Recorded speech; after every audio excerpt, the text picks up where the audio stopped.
Hello, welcome back to Bottom. My name is Beast, and back with 99. I may have started this recording an hour late, but hey. It's not exactly abnormal anymore. Anyways, I got 3 different kinds of cider here. They're all from the same people, all from the same brewery. But this one is cherry. This one is pure. I don't fucking know what that means. And that one is, take a fucking guess, gold. So I'll be trying all of those and, seeing which one I like best. So I can have an alternative. I dropped the fucking cider again. That's still like mentally weighing me down far too much. Anyways, let's just get into this. Which one should we start with? Hold on.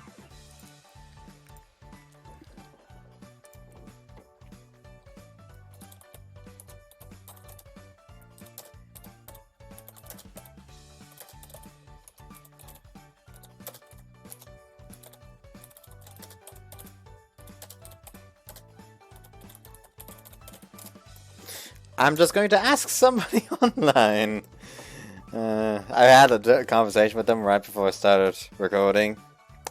So now it's just like, cherry, pure, or gold. Choose one, no questions. They're gonna be so confused.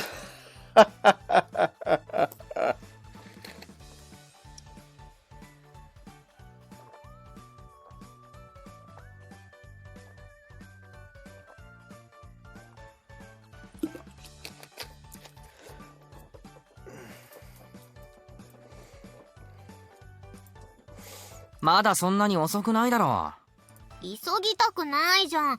準備できてるならもう行こうよ。はーいはい。Urged on by soda, I sling my bag over my shoulder and head to the front door. 行くよ行くよ。おい、わかったって。Soda grabs me by the arm and pulls me outside before I even have time to finish putting my shoes on. おー、いい天気。なんだよ、くっつくなよ。いいじゃん、照れんなよ。うっぜ。おい、今小声でなんつった？おい。I disentangle myself from Soda and start walking to school. Looks like she's still not over the events of yesterday, but now I'm the one who has to suffer for it. She hasn't left my side since waking up. She even tried to go to the bathroom with me. Talk about moronic. お昼買ってくよね。ああ。私の分も買っ。わない。くそ。くそ、くそ、くそ。We stop by the convenience store and grab some sandwiches and drinks. Even though we left home early, we still run into the one person I really didn't want to see. Is she gonna, like, come up? Like, I am so fucking sorry. Sort of stops in her tracks. Kozaka is standing in the middle of the sidewalk as though waiting for someone. For once, she doesn't have her boy toys with her. 行くぞ。There's no point in standing around glaring at each other. I also feel like we'd be giving in if we detoured around her, so I decide to just walk straight past her. As we brush by, Kozaka looks like she wants to say something to us, but I only spare her a brief glance, so I can't be sure. Chalking it up to my imagination, I resolutely keep going. However, Kozaka runs up to catch up with us. She darts past us and silently waits a short distance ahead. She looks straight at us. But I keep pretending I'm imagining things and walk past her again. However, undeterred, she runs past us once more, and this time she meets my gaze. She even looks like she's gathering her courage to say something.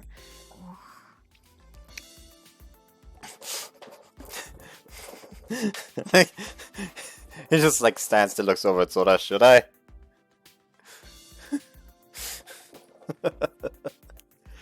Let's see if there's been a reply at this point. Nope, still not. I shouldn't have done it like this. I regret everything.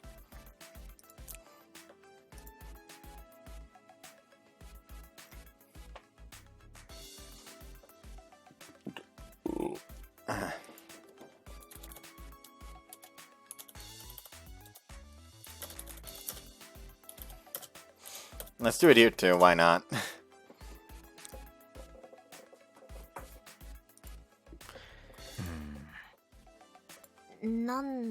なんすかね。俺たちに用があるみたいだが。声かけた方がいいんでしょうか。そうしないと延々と繰り返すことになりそうだな。Sighing, we stop in front of Kosaka. なんか用っすか? Kosaka averts her gaze and takes a few steps back. You're the one who wanted to talk to us, so what's with that wimpy attitude? Well, I guess I am acting a bit confrontational. Right now she's in her timid personality, not her empress one. I take a deep breath to calm myself, then ask her 何か again. 用があるんですよね。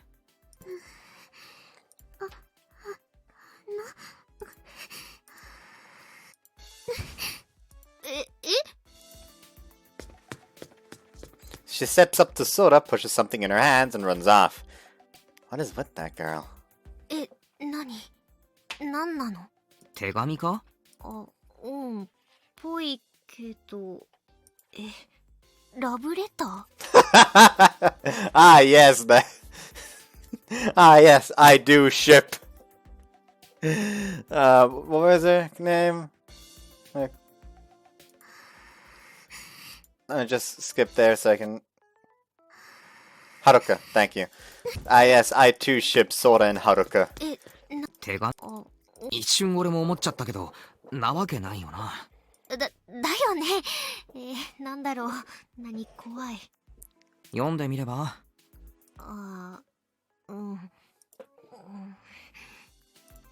いいや、開けて。 Still nothing from here as well. If nothing happens by the 10-minute mark, I'm just gonna choose one. なんでだよ。カミソリとか入ってたら怖い。さすがにそんな陰湿なことしないだろう。Sighing, I take the envelope and curiously break the seal. There's no razor inside, just a neatly folded piece of paper. Pull it out and fold it and skim the contents. やっぱお前宛てだな。マジでラブレター？読めばわかる。怖い。読んでよ。自分で読め。Push the letter into Sora's hands. Reluctantly, she starts reading. 昨日はごめんなさい。私では止められませんでした。謝罪文？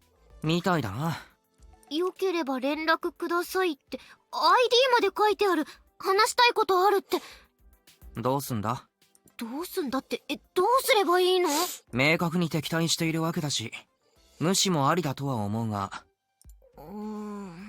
代わりに俺から連絡してみてもいいし。でも、本気で謝ろうとしてたら、それ失礼じゃない？ It isn't about being rude or not. They actively threatened to harm all of you. Sure, she's now saying that she basically just played along out of fear because she herself didn't want to get hurt. But still, she can't bear them any ill will if they get a bit defensive or, you know, confrontational. 妙に律儀だな、お前。昨日、高坂先輩だけは心配してくれてたんだよね。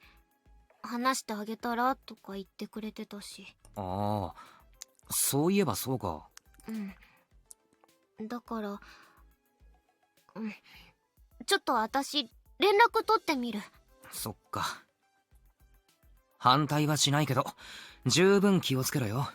おーい。まあ、メッセージのやり取りだけなら大丈夫っしょ。I mean, we don't know if there are certain abilities that can be used via phones. Like there are, fun fact, there's like a whole like homebrew.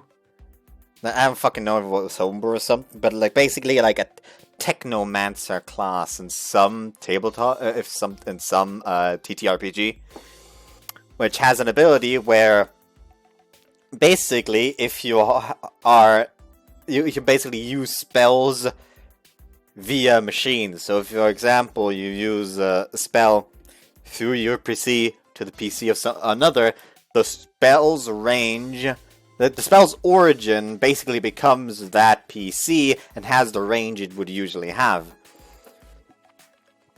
So it is, so, and you don't know if an ability could potentially work like that. We've hit the 10-minute mark.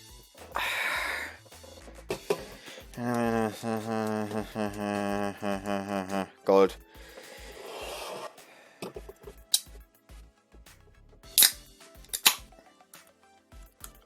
Yes, I basically did like the German equivalent of my Meeny Miny Moo. Eeny Meeny Miny Moo.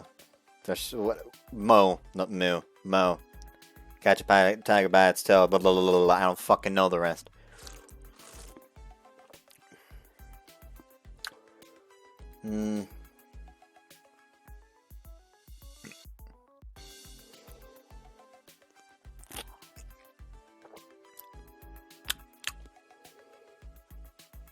It's not bad per se.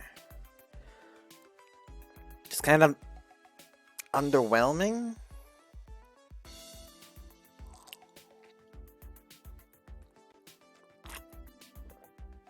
Yeah, very underwhelming. Like, I'm not gonna be like, I don't want to drink this.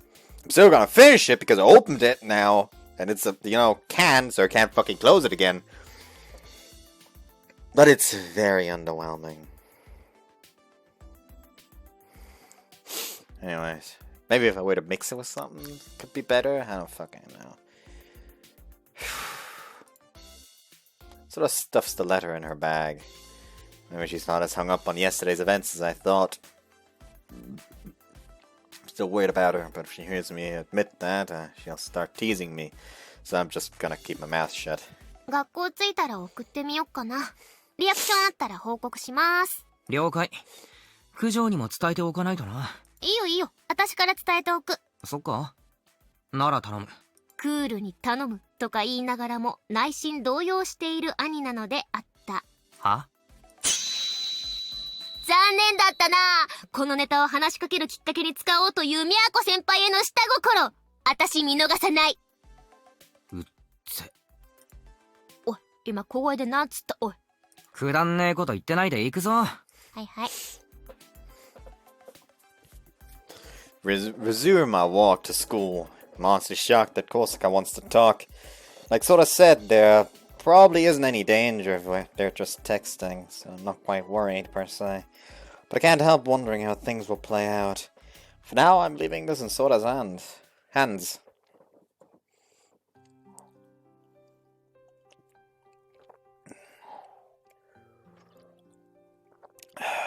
Yeah, very underwhelming.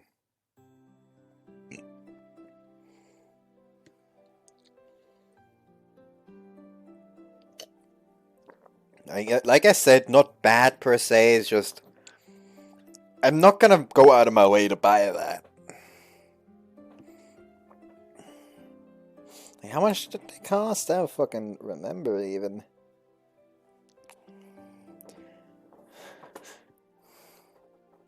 I mean, the name is horrible. Bemble with care.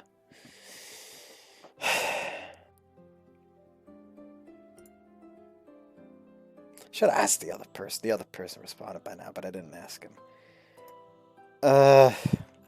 Hatred.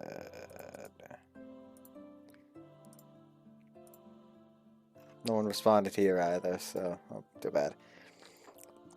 All morning classes passed by in a flash, and suddenly at lunchtime, I sort of explained everything to Kujo in our group chat. She still hasn't mentioned how texting Kosaka went. It's possible she hasn't gotten a reply yet, but it's also possible they're just having a long conversation. I shifted around restlessly throughout my afternoon classes, eagerly waiting for the bell to ring. Finally, Soda sends me a message right as homeroom is ending. はーい、今日はこれで終わり。日直さん、起立。レイ、お疲れ様。気をつけて帰ってね。I sit back down and pull out my phone and check my texts. I don't know where this is going. Looks like things are going to be complicated, so suggest to Kujo and Soda that we meet up at the gate. They both agree and I put my phone away. かっけるー。みんなでカラオケ行くけど、一緒にどう？パス。付き合い悪いな。クラス替えしたばっかりなんだからさ。もっと交流深めていこうよ。妹と約束があるんだ。じゃあ、妹さんもご一緒に。パス。もう。あ、九条さんは？ごめんなさい。アルバイトが。また振られちゃった。仕方ないな。じゃあな、陽一。はいはい。じゃあね。I got up, glanced over at Kujo next to the classroom. I weave between the students on cleaning duty and head to the main gate. にーに Soda's already waiting at the gate, and when she spots me, she waves me over. I don't bother to wave back. 早いな。ホームルームすぐ終わった。みやこ先輩は？まだ。友達と話してたし、もう少しかかるかもな。そっか。あ、来たよ。みやこ先輩来た。I turn around and see Kujo. She mimes that she's going to the bicycle lot and jogs off.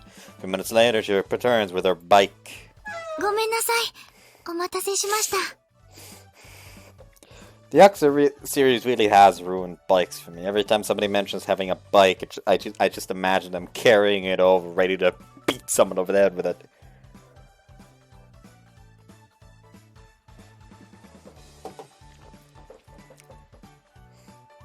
Again, underwhelming!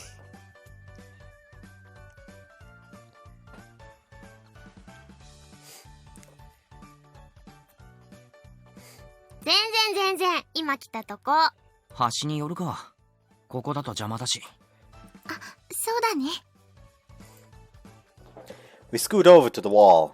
Kujo puts down her bike's kickstand when I finally bring up the main topic. 会うことになったんだって。そうなの。Soda takes out her phone, taps the screen a few times, and then shows it to us. It's a log of her chat with Kozuka. The last thing she sent was, "Can we meet in person, please?" 考えさせてって言ってあるんだけど、どうしよう。会っていいのかな？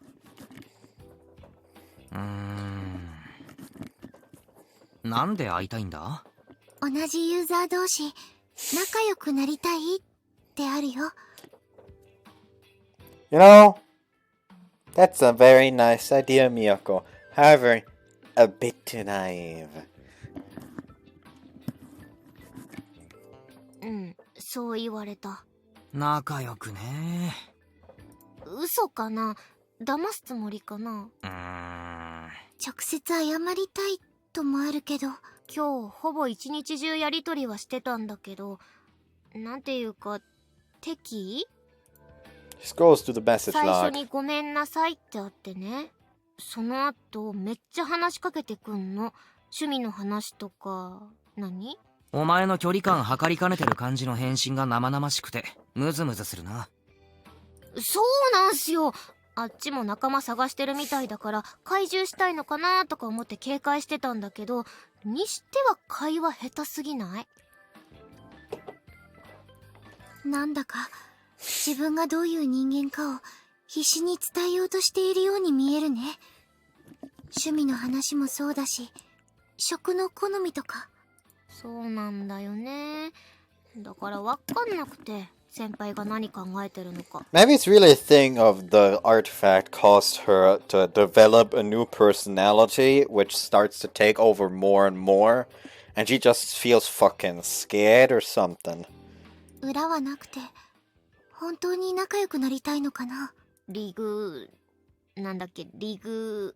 ベーダ。そういうの抜きにして個人的にってことかな？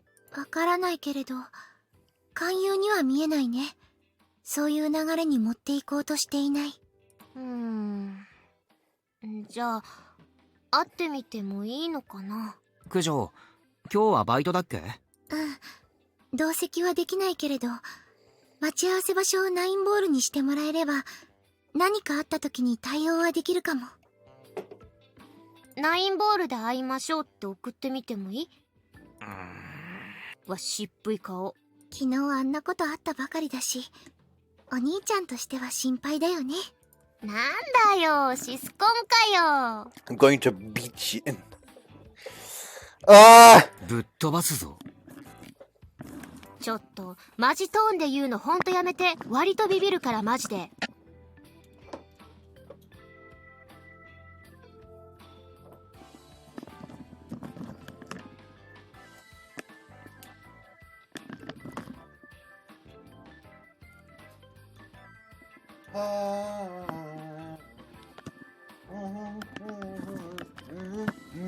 Still haven't gotten around to visiting an optician to readjust my glasses.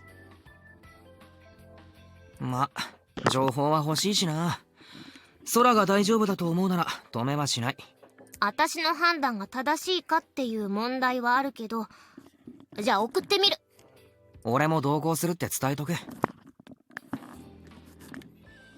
なんだよ、やっぱりシスコンかよ。ひねり潰すぞ。真顔で言うのやめろ。泣くぞ。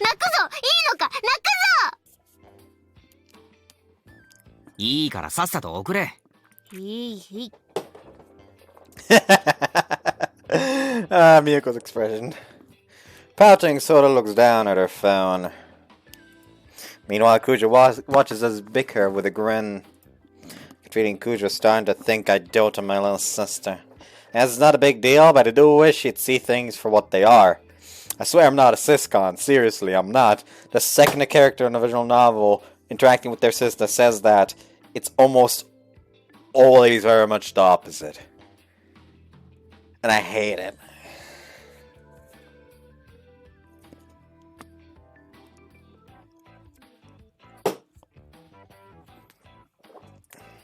送ったー。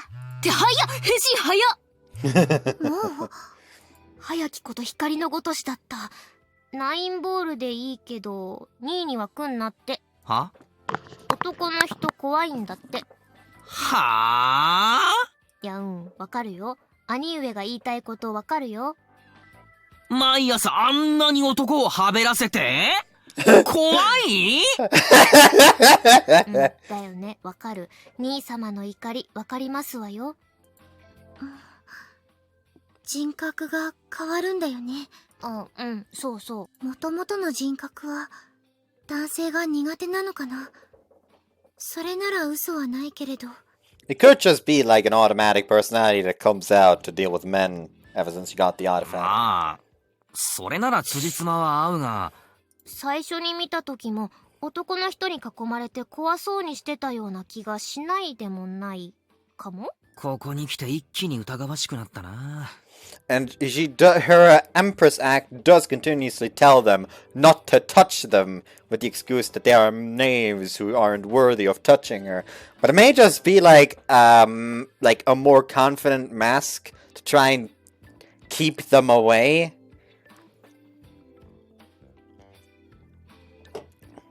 Like, it could very easily be like that the artifact itself caused the personality split. But if not, it's probably something like she's just trying to keep them away with that somehow. とにかく会ってみるよ。会えばわかるだろうし、みやこ先輩もいるし。できる限り注意しておくね。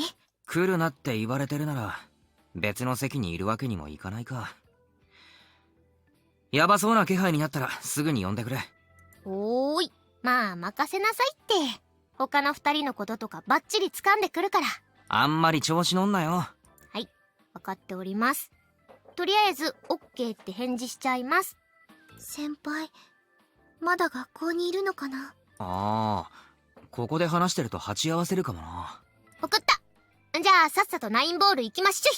九条、空を頼むな。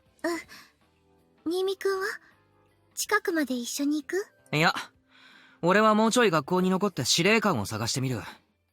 活用できるかはわかんねえけど、名前くらいは知っておきたいな。Yes, learn his real name so I can look up the fucking VA. Apparently it's the guy that voiced Gintoki in Gintama. At least that's what somebody said in the comments.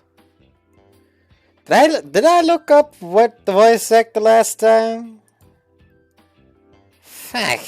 I forgot. Oh well. 9.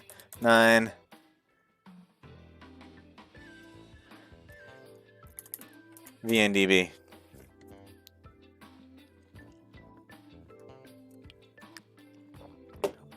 空ゆる空うと空の音。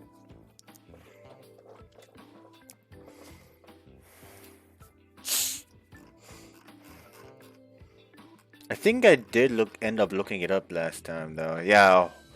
Who didn't they send my... I think I did end up looking it up. He's Ragnar, yeah. I did end up looking it up. I'm fucking retarded. And there, Sakata Gintoki.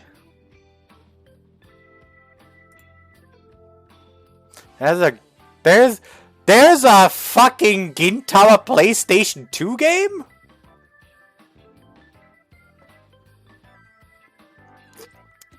Yeah, a 90 short episode based on manga and featuring familiar characters, full voicing, and occasional action mini-games. What?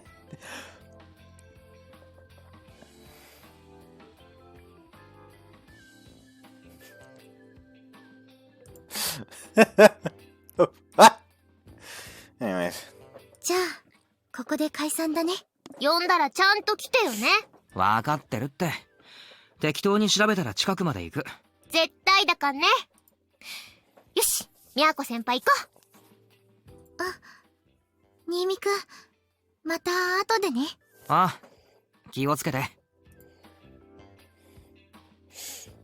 After seeing them off, I returned to school to a new background that really reminds me of Daitoshokan no Ichijikai. Passed by Kosaka on the way inside, but despite the encounter sending a shiver down my spine, she just keeps her cool head low and passes by me without saying anything. Followers aren't around, so I guess she really is going to 9-ball alone. If her primary ability is to charm men, is her personality switch a side effect or a different ability entirely? Sure, wish I knew if she could charm girls too. If not, that put my mind at ease. I stopped to watch Senpai go through the school gates and then re-enter the building. I climbed the stairs to the 3rd floor. Peeking into all the classrooms, I walked from one end to the hallway to the other, but I don't see anyone resembling either Commander or the hooded girl. In retrospect, it might have been smarter to just wait at the gates and watch as people left. I guess my only options now are to check out the clubs or go around asking the 3rd years if they know a guy who looks like Commander. Though if I'm too blatant about this, it might put him on guard. My phone starts vibrating in my pocket. Figuring it's so I'd take it out in a hurry. It seems she wants to meet at 9-ball to discuss something. Her message concludes with an out-of-place but cute sticker. Kinda think of it, I should probably update her on what's going on with Kosaka. We did name her our leader after all. Explain the situation to her and ask if we can meet somewhere else. Then come to the park. Once again, it's a curt message with a cute sticker tacked on. I seriously can't figure out this girl. I tell her I'm on my way and cut short my search for Commander.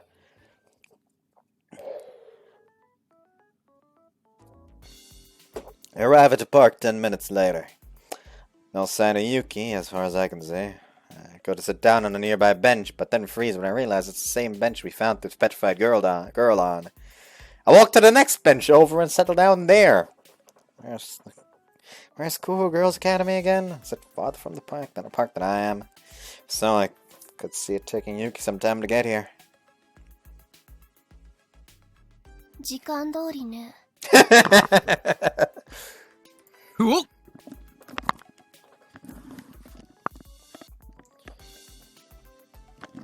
A murmur comes from behind me. Turn around to see Yuki step out from behind a tree. What's that weird entrance? And what does she mean by right on time? We never agreed on a time to meet. I guess she's already gotten into her Chuni persona. 振り向かないで。正面を向いたまま話して。え、なんで？どこで奴らが見ているかわからない。私たちが手を組んだと。They already know. ない方がいい。They already know! ああ、なるほど。You do realize anyone walking by can see you there, right? In fact, even if I don't turn around, it's going to be obvious to anybody who sees us that the two of us are talking. But if I point that stuff out, you'll probably just do something even crazier, so I play along. 昨夜のエンプレスと会っているそうね。え？ああ、うん、妹が。九条もそばにいる。目的は？え？何？目的。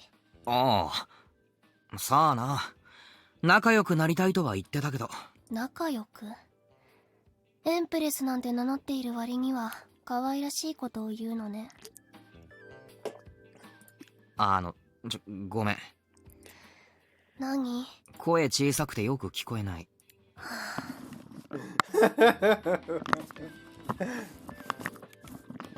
Listen, just stop being a dumbass and get up here. Sighing, Yuki walks over and sits beside me. Yeah, you don't actually care if people see us talking, do you? Know it. 男性が苦手ですよね。らしいな。手よくあなたを排除しただけじゃ。かもしれない。ただ、ナインボールなら他に100もいるしな。人前でバカなことはしないだろう。どうかしらね。何かあれば駆けつけることになって。賢明ね。ならば速やかに済ませましょう。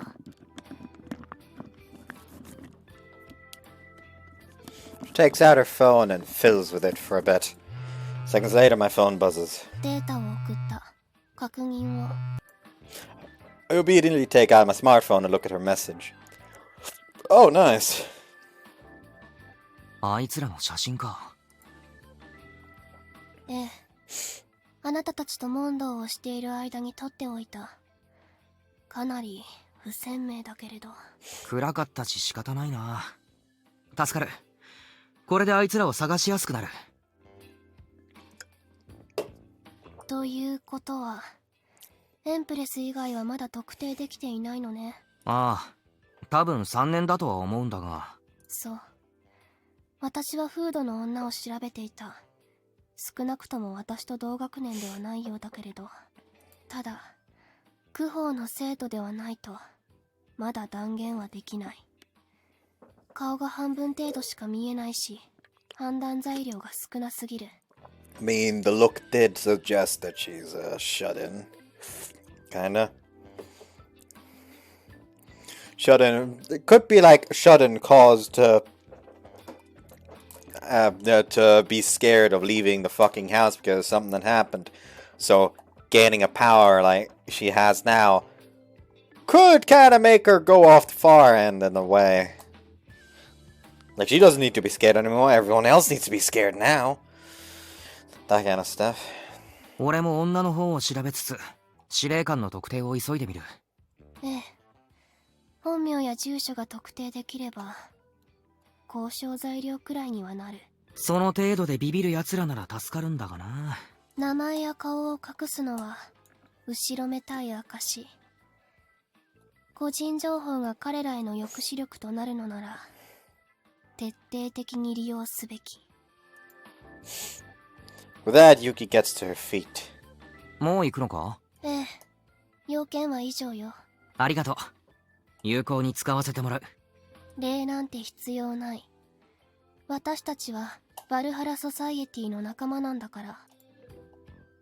After what she no doubt thinks is a cool line, Yuki turns her back to me. She walks off without so much as a backward glance. She really likes that little fact. Though she did go out of her way to explain in person something she could have just texted me, so she must actually be pretty social at heart. At the very least, she's a nice girl. さて。 She goes somewhere close to the 9-ball. As I get to my feet, I feel my phone vibrate again. I sure am popular today. This time it's from Sora. She doesn't need help, but it seems her meeting's over already. Seriously? They met up to talk for like 5 minutes? ほんと忙しいな。Grumbling to myself, I pick up my bag and leave the park.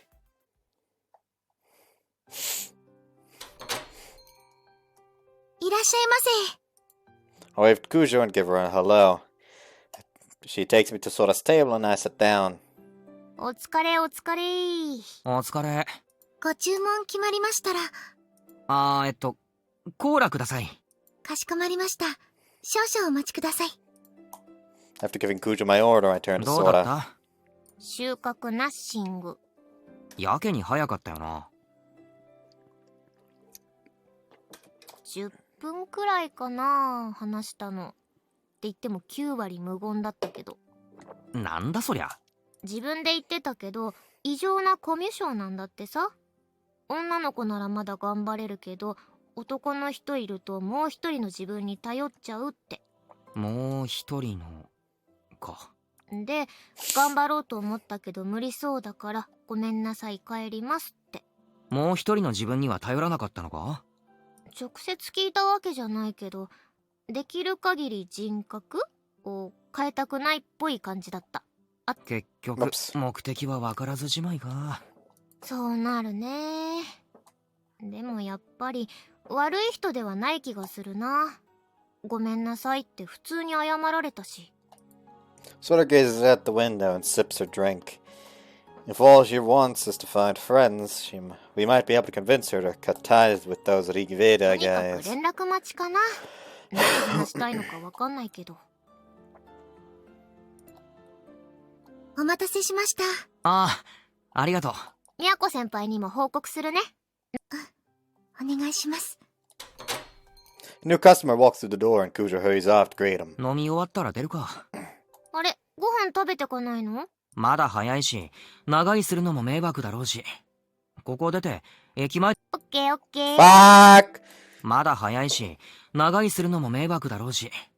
ここ出て、駅前で適当に食おう。おごる。マジで？昨日と今日頑張ったからな。じゃあ昨日もおごれよ。今日の分で、やっとおごってやるかゲージが溜まったんだよ。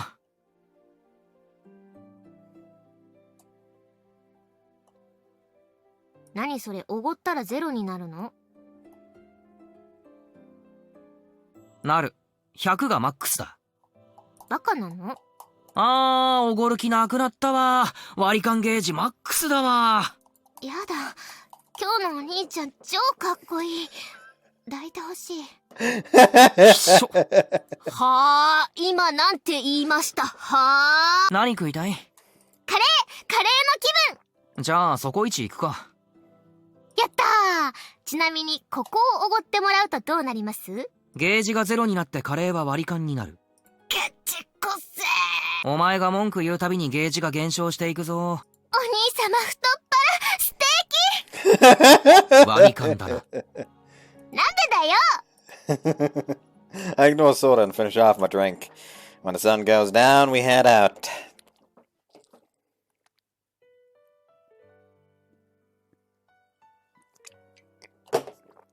We eat dinner at knockoff Ichibanya and start heading back. As we are passing by the station, Sora tugs my sleeve. にーにー、私の荷物部屋に置いたままでもいい？ん？ああ、帰るのか。うん、そろそろ帰る。おとんがいつまでかけるのところにいるんだってしつこいし。お前のことほんと好きだよな、おとん。おかげでお小遣いがっぽりっすわ。俺はプラモ一つ買うために必死にお小遣い貯めてたのに。お前は人形とか好きなだけ買ってもらってたよな。あ、ニーヤンのプラモセット、何？エアブラシとか。勝手に触ってないだろうな。触ってないよ。っていうかもう触れないし。もうないから。は？捨てちゃったよ、お母さんが。はあ？ニーニの私物物置に突っ込んだでしょ？部屋の模様替えの時。んで、いい加減邪魔だから捨てちゃおうって。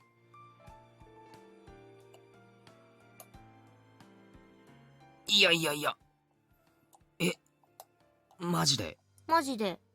止めたけど、学校行ってる間に捨てちゃったっぽい。うっそだろう。マンションにちゃんと持ってけばよかったのに。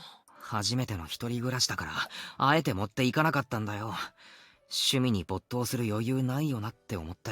なんかそんなこと言ってた気がする。言った。そのうち取りに来るから捨てんなよって言った。そのうちってもう1年じゃん。ずっと作ってなかったから、プラも作る欲求が薄れつつ。じゃあいいじゃん別に。よくねえよ。ちょっと待って。エアブラシだけか？俺の作品は無事なのか？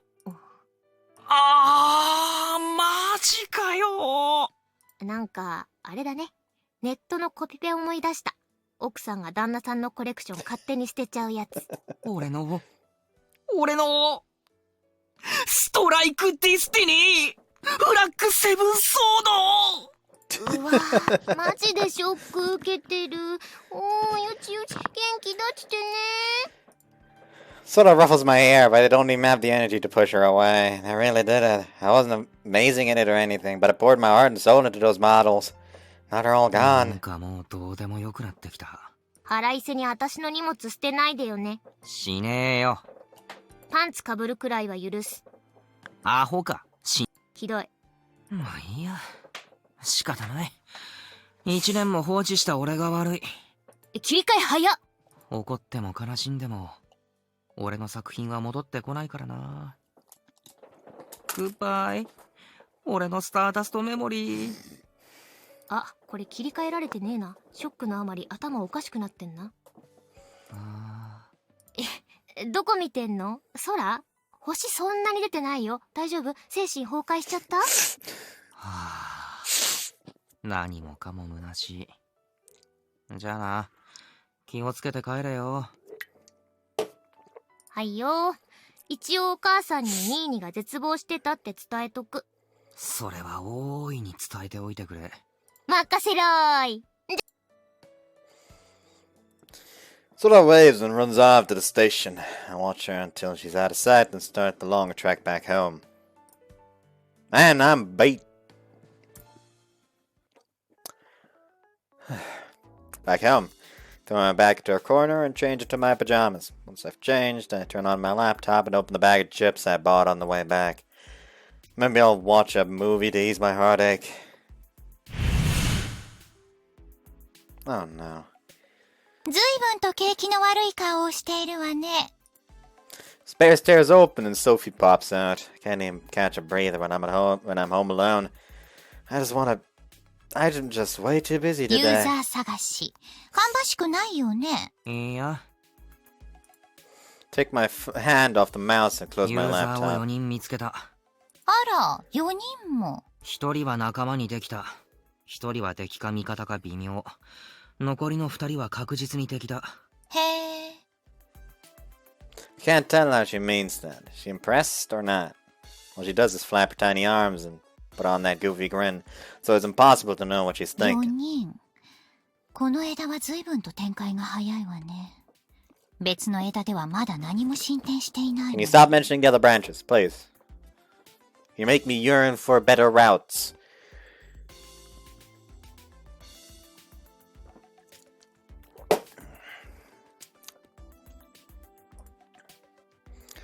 Yeah, somebody like taunted me. Hold on, where is it? Oh, yeah, somebody commented in one of the videos, like, I hereby declare by unanimous consensus that Tato shall be renamed and referred to as Bro Tato now and forever. And his reply was, I see Beast is doing episode 2, otherwise known as the sister route! The motherfucker is a cis-con, by the way, so I worry for his little sister.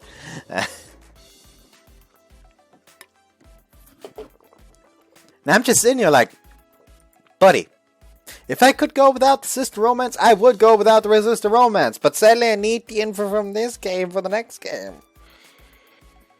Ah! Also, I still haven't written the email.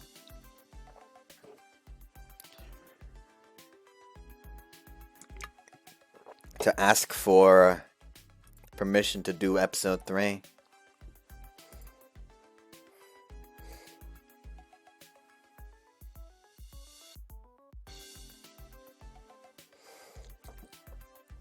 Problem is that the person I'm asking to translate those to business emails is currently getting a bunch of work from their father. So, can't really push him to do that, sadly. And I'm not about to send a business email with Google Translate translated text.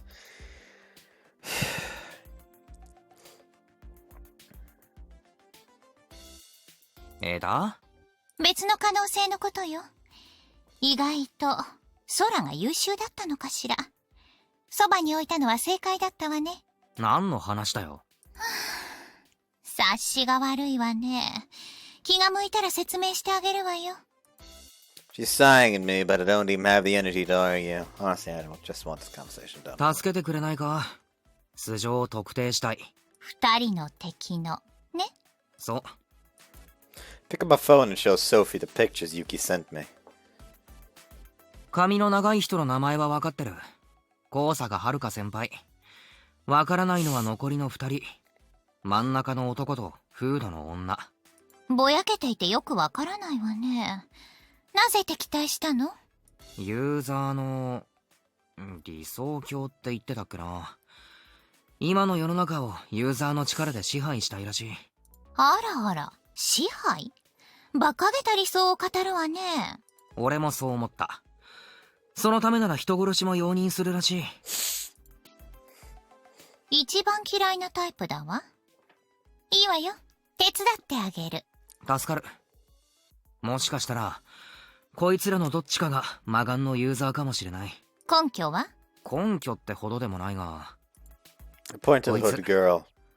顔を隠しているのはやましいことがあるからじゃないかって思ってさ。こっちの男はなんつうか薄っぺらいっていうか、主導権もフードの方が握っているっぽかったし。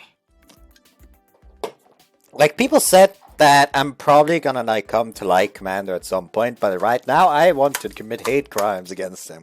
You know, full-on war crime shit.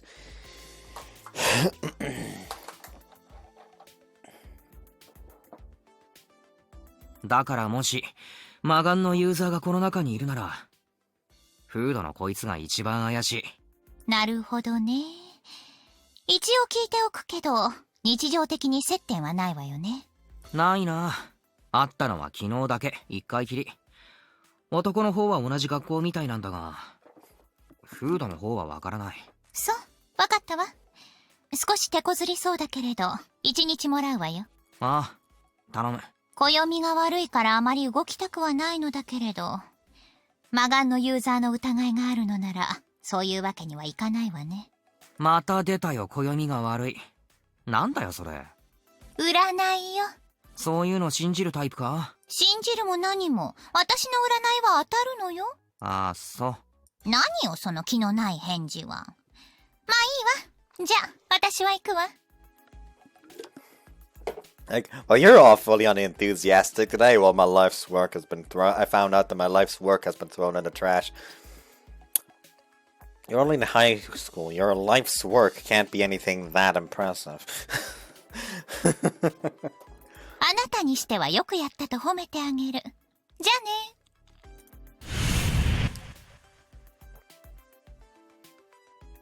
Sophie opens her mysterious portal and vanishes through it. She's a real master of backhand compliments, that one. Whoops. I have no idea how much help Sophie will be, but she seems confident, at least. I'm sure she'll at least find out their names. I'm still not sure what use that information will be, but anything is better than being totally in the dark. Ah! At any rate, there's nothing more I can do today. I just remembered Kosaka said she'd contact Sora again. I guess all we can do now is wait for that. さて。 Reopen my laptop and look for a promising movie to watch. It's been a while since I've spent the night alone. I better take the time to enjoy it.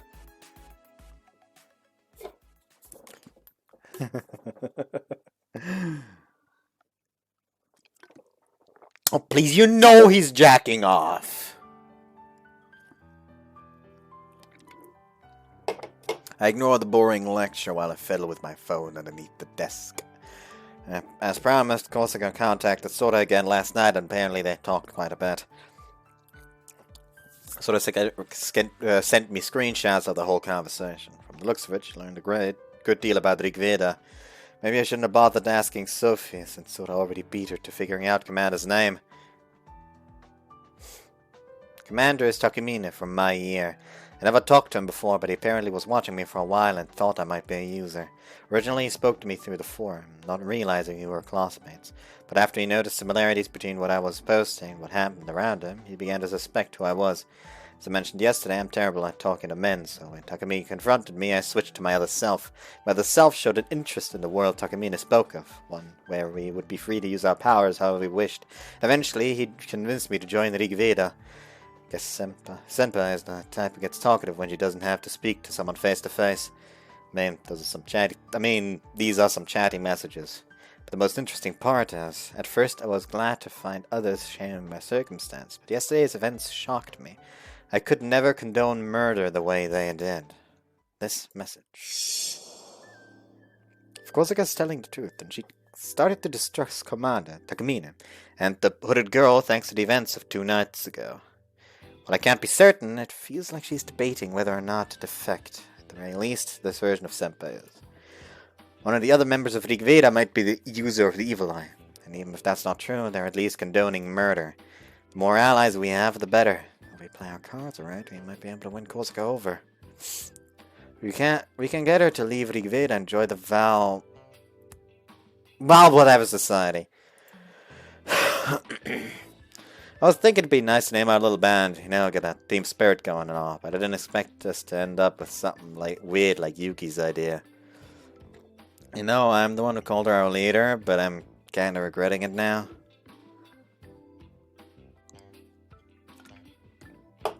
Let's just suggest the name Sephiroth to her.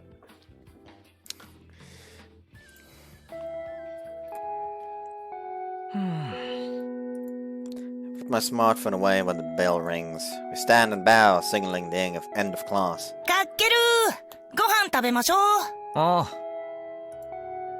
Pull out my convenience store lunch from my bag and put it on my desk. As I'm unwrapping the sandwich, my phone buzzes.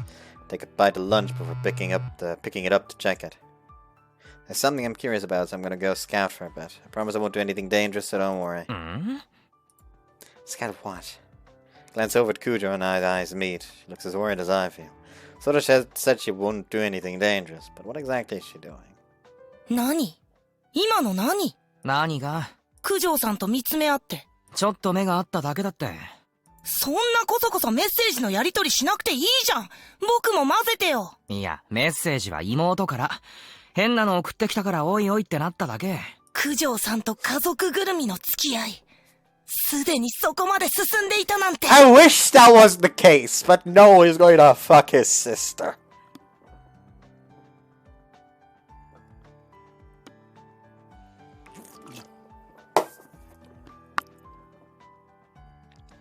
Oh, by the way, these are like 5 liters. Not 5 liters. 0.5 liters. With what? So 0.5 liters with 5% alcohol. So this is a bit more than I'm usually used to. And we're gonna drink 3 of them. Which is basically like drinking, 5 of the ones even more than 5. It's 6 of the ones I was about to say, but even more than 6, since the bottles are only 3.3 liters. And a lot less alcohol. Let's check real quick. Let's see, it is 0.33 liters with half the alcohol.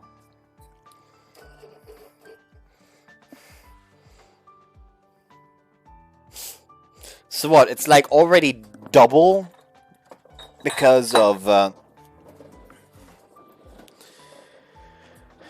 it's already doubled because of the... That was the wrong way. It's already doubled because of the alcohol content itself.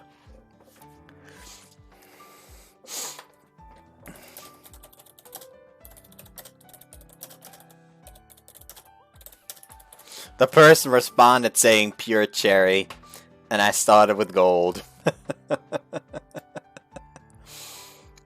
Anyways, let's get a calculator going.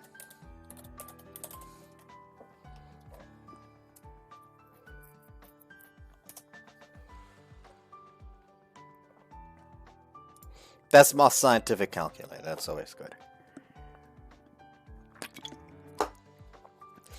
So if we got 0.5 liters in this,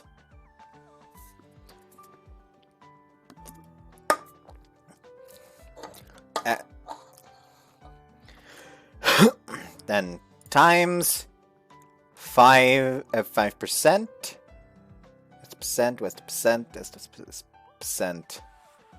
5% of 0.5. So that would be 25 milliliters. So 25 milliliters. Then we have 2.5 of 33. That is 8.25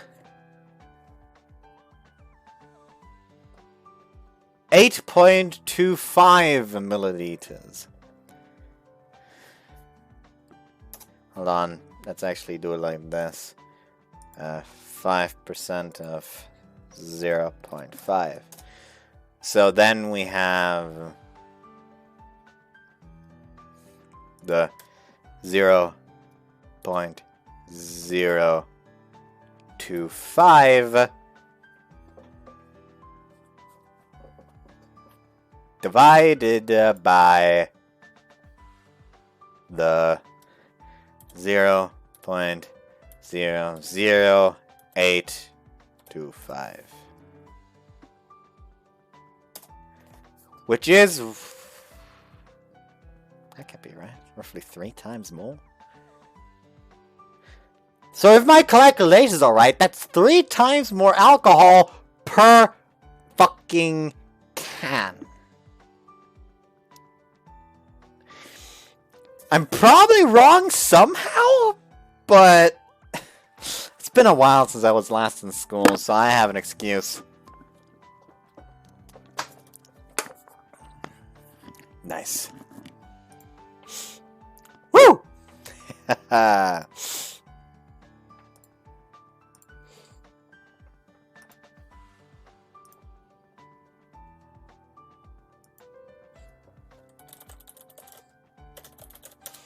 And on Discord they also finally messaged.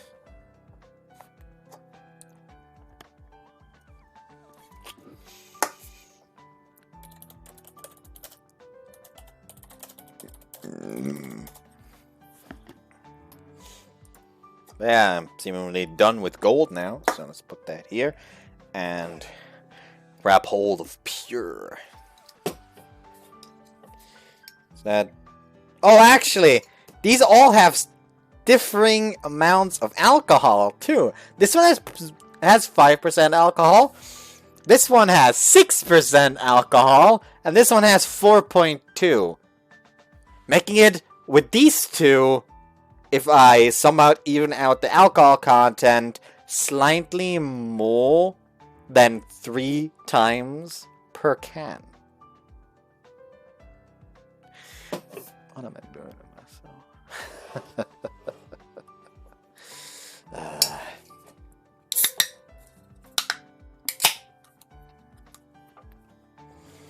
Bimble with care. Apple cider pure.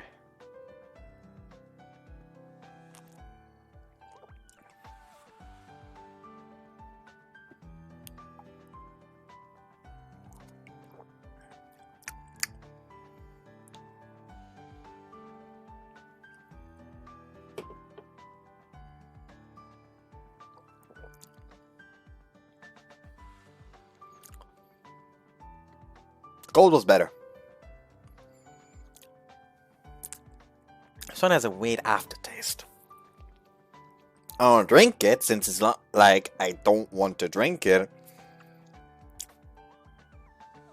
But no. Even if as an alternative, I won't be buying that one.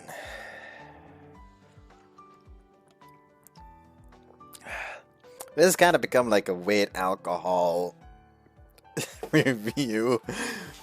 Booze review! I'm gonna call this part Booze review. Fuck yeah. 何言ってんだお前。実際どうなの？九条さんと。付き合ってる。あ？かけるがそう言うってことは、まだ何もないね。安心した。なんだよ。ちょっと乗ってこいよ。本当に付き合ってたら、かけるははぐらかすよ。そういう卑怯なタイプだよ。卑怯って。ひってえな。While I'm joking around with Yoichi, text don't do anything reckless to Sora. The message shows up red, as red, but Sora doesn't reply. She's not an idiot, but I don't think I need to worry about her making the same mistake again. So I don't ま think. たスマホいじって。本当は九条さんとしてんじゃないの？妹だって。返事しただけ。付き合い悪いのに、家族には優しいんだな、かけるって。集団行動が苦手なんだよ、俺。コミ証明。お前はコミュ力の化け物すぎる。それほどでもないよ。知り合いは多いけど。お前の交友関係ってほんと。Popular. A light bulb goes on in my head. I bet Yuichi knows Takamine. Takamine doesn't look like the kind of guy he'd hang out usually. And they're in different grades to boot. But it's worth asking, at least. 何？変なところで止めないでよ。高峰って知ってるか？高峰？そう。3年の。男？ああ。レンヤのこと？え？ Seriously? Yuichi knows him? He even knows his first name. So he must actually know him pretty well. これ。I show Yuichi the picture. He scrutinizes it for a bit, then his face lights up in recognition. Holy shit, Yuichi, you're amazing! I can't believe you actually know this guy! レンヤじゃん。何この写真？隠し撮りみたいな。ああ、まあ、隠し撮り？この人のこと気になってる子がいて、誰って聞かれてて。気になるって。レンヤのこと？誰って。クホに知り合いいたんだ。紹介して。気になるって。レンヤのこと？誰って、あれだよ。クホの子。そのうちな。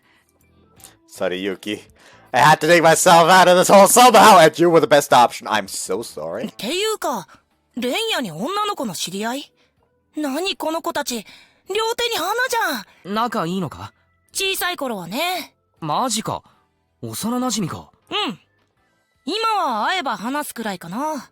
仲いいかって言われると。ちょっと、教えてもらってもいいです？いいけど、勝手には教えらんないよ。まあ、そっか。事情話していいなら聞いてみるけど、今すぐ。いや、それはまずいかな。自分の存在を気づかれたくないらしいし。シャイだね、その子。覚悟決まったら言ってよ。レンヤに伝えるから。おう、そう伝えておく。っていうか、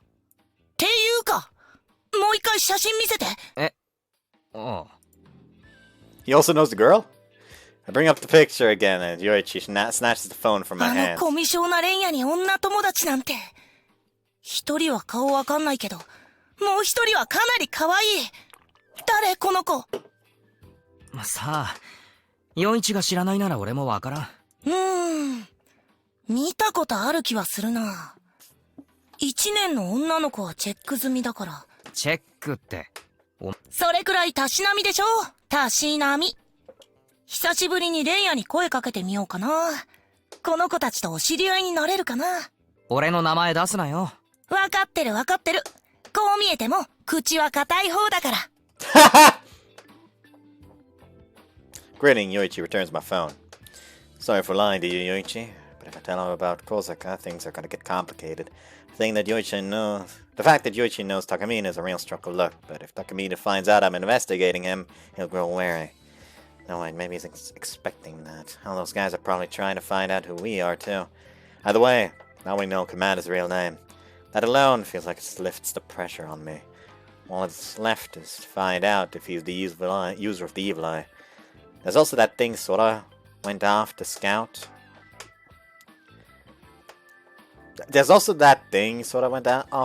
So I'm thinking we should have a group meeting to discuss what we've learned today.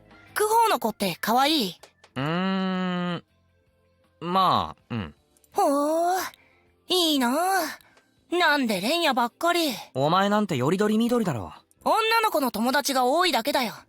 なかなか関係が進展しないタイプなの、僕。手当たり次第手出してるからだろ。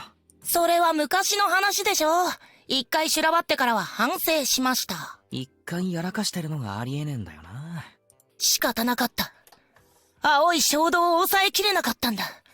あわよくば、みんなとそういう関係になりたかったんだ。同じ男として気持ちはわかる。わかってくれるか？妹さん紹介してください。お前みたいな奴には絶対紹介せん。お兄さん、そこをなんとか。絶対に許さん。 I continue eating my sandwich in between bouts of inane conversation. Looks like we're in a holding pattern until school ends. I should probably let Yuki know about the meetup as well. 高峰蓮也。それが私たちの敵の名。We meet up with Yuki at 9 Ball and tell her everything Sora and I learned. Kujo's working again today, so I'll give her a summary of her line later tonight. 彼のマナーを知ったことで、司令官という仮面を剥ぐことができた。大きなアドバンテージとは言えないけれど、小さな第一歩ね。Yuki, my girl, stop the Junibio speech. マナ？あ、真の名的な。お前の方はどうだったんだ？ああ、私？気になってたこと、すっきりしたのか？ね。Sora sips her drink while she collects her thoughts. なんかね、はるか先輩、昨日からそう呼んでるんだけど、ニーニたちに見せたのが会話の全部じゃないんだよね。世間話をしたがるっていうか、めっちゃ話したがるっていうか。でね、失礼な話ではございますけど、もしや友達いないのかなーなんて思いましてね。男に囲まれてたんじゃないか？いやいや、それがね、ぼっちなんすよ。はるか先輩、完全なるぼっちなんす。朝とは真逆だな。そうなんす。むしろ無視は言い過ぎか。空気扱いされてるというか、なんというか。いじめでもされているの？そういうドロッとしたのは感じなかったな。単純に友達がいないって感じ。じゃあ、あのモテ方はやっぱり能力か。能力を解除するとぼっちになる。そういうことなのかな。で結局 Whoops. 気になってることってのは友達いるかどうか？そうそう。どっちが本当のはるか先輩なのかなって。朝の女王様とメッセージでやり取りしてる優しい方。彼女の能力は？まだ聞けてないですね。実際会うと全然喋んないんだけど、メッセージのやり取りだと一方的な感じ？すっげー話すから相槌くらいしか打てないんすよね。ある意味気を許してるのか？なのかも。でね、私もさ、少しは友情芽生えるじゃん。だからさ、一人でお昼ご飯食べてる絵がね、絵面がね、胸に来ちゃうんすよね。彼女は敵、同情は禁物。分かってますよ。でもね、はるか先輩仲間になってくれそうな気はするんだよね。というわけで、Sora plants her hand on the table and sits up straight. 提案があります。ええ。はるか先輩をね、明日のお昼に誘ってみようかなーって。一緒に食うってことか？そうそう。みやこ先輩も一緒に。何のために？もちろん親睦を深めるために。で仲間に引き込んでみようってことか。そうそう。でもとりあえずそういうの抜きにして仲良くなってみよっかなーって。どうすかね。現状特に有効な手がない。相手がどういった手段で理想郷を作るつもりなのかも全くわからない。今は相手の出方を伺うしかない。であれば情報を得るために敵を懐柔するのも決して握手ではない。握手？その手は何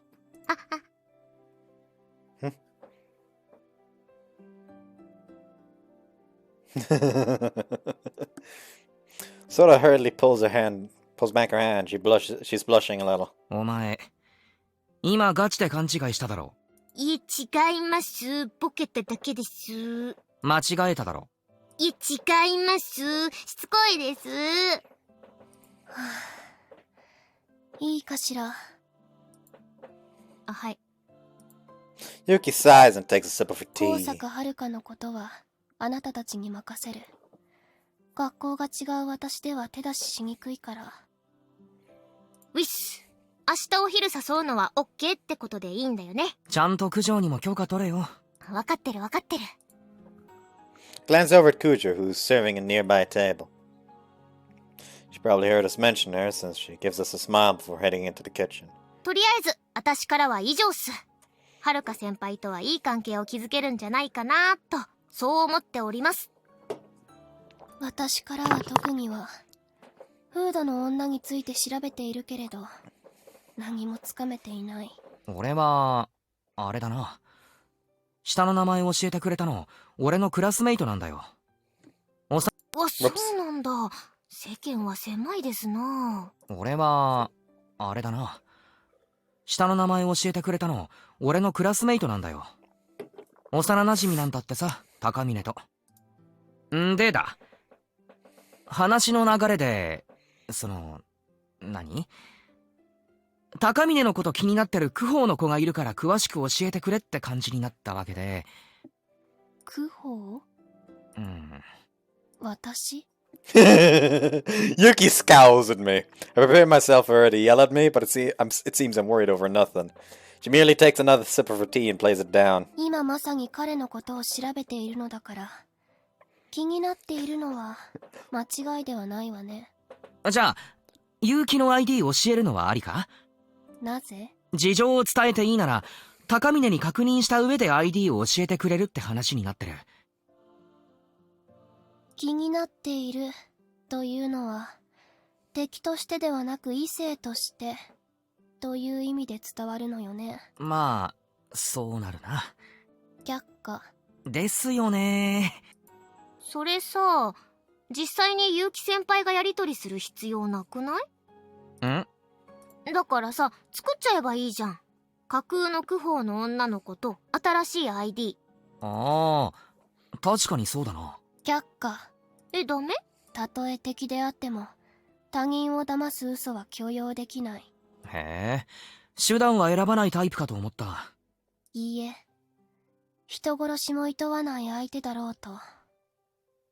いえ、だからこそ、私たちは潔癖であるべき。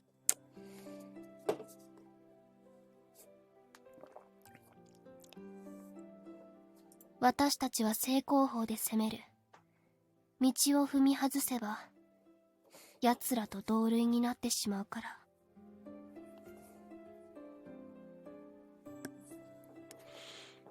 ら。なんか、自分がひどく小さい人間に思えてきました。あなたの案自体は、決して悪くなかった。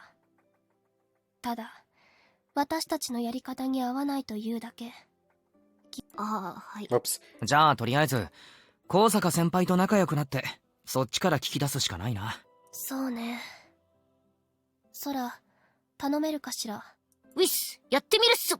では、始めましょう。作戦名、ハルモニアの調べ。何？なんて？和解と調和の女神よ。じゃあ、私はこれで、引き続き、フードの女を調べてみる。She pulls out her wallet and leaves the money for her tea on the table. She then grabs her bag and strides out of the cafe. いい人ではあるんだけど、まだキャラがつかめないな。正義感が強いってのは分かった。うん、それは間違いないね。まあ、なんだ。なんとかの調べ？ハルモニア。そう、それ。あんまり無理はすんなよ。大丈夫。みやこ先輩がダメって言ったら中止するから。もう心配はかけません。そう言ってお前はやらかすタイプだからな。大丈夫だってば。もっとおそらちゃんを信頼しなさい。おい、黙るなよ、おい。今日はどうすんだ？ああ、帰るよ。そっか。おやおや、寂しいのかな？泊まってほしいのかな？まあ、ニーニったらしいっすか？今、舌打ちしましたね。舌打ちしました？ I ignore soda and take a sip of my ginger ale. Honestly, I'm worried I'm making Soda do too much, but seeing as Korsaka wants nothing to do with me, I can hardly take over. Even though I swore to fight those bastards to protect Soda, I'm making her do all the dangerous work again. I've got to find some way that I can contribute.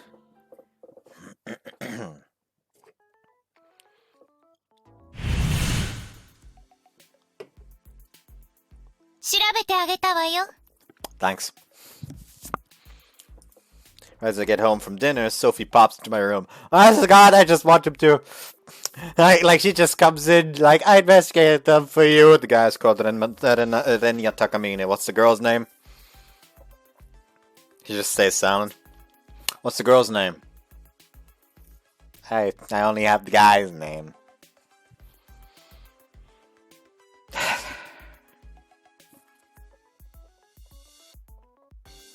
Right as I get home from dinner, Sophie pops into my room. Shrug off my jacket and sit down on the bed. 男の方は高峰蓮也。自宅はここからそんなに遠くないわね。自宅まで特定したのか。名前はもう分かっていたみたいだし。できる女は一歩先を行くものよ。Oh, I've figured out her true identity. She's nursery because she's talking about being a good woman again. Anyone watching these videos and not the Utavarerumone videos are going to be very confused. She waves her tiny arms in what I imagine is a self-satisfied manner, but I have to admit she has the skills to back up her arrogance. It's kind of depressing to think she's keeping this close an eye on me. But I guess now isn't the time to be complaining about 女の that. 方は。もちろん調べたわ。と言いたいところだけど。Her aura of confidence vanishes and she sighs. さすがに情報が少なすぎるわね。学校が一緒だったり、あなたがよく行くお店で見かけるとか、そういう接点があれば調べやすいのだけど。手がかりが写真だけじゃ、さすがに厳しいか。この町子供だらけじゃない。しらみつぶすには多すぎる。これじゃあさすがの私でも苦労するわね。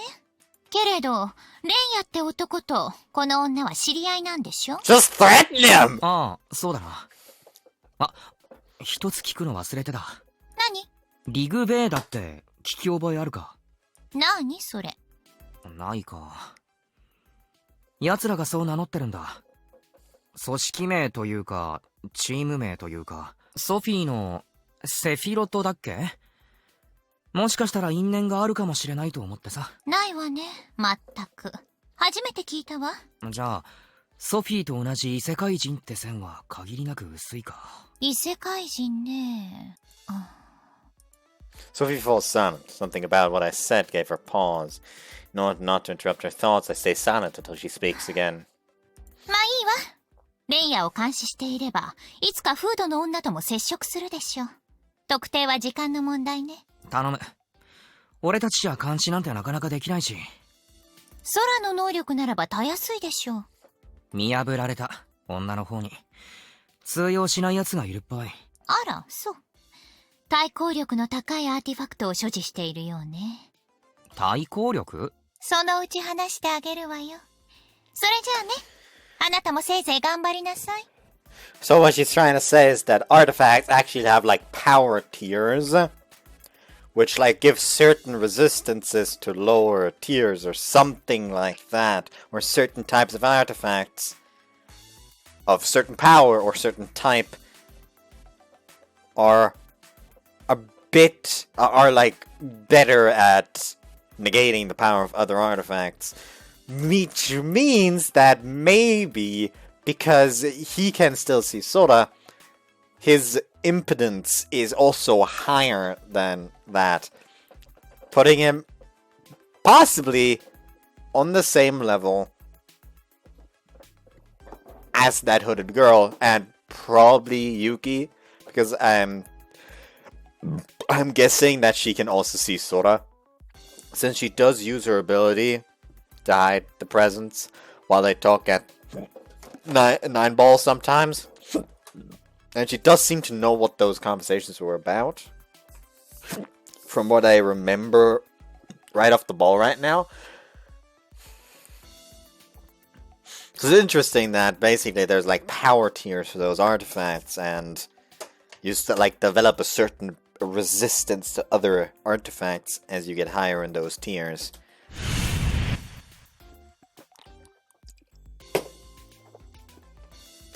With that parting shot, Sophie disappears into a dimensional portal. せいぜいって協力者にかける言葉かよ。 Sighing, I flop down onto my bed. I guess if we leave the girl to Sophie, she'll eventually find out her name and address at least. Once we know that, our opponents won't have their veil of mystery to hide behind. I can't think of any immediate help the way that'll help.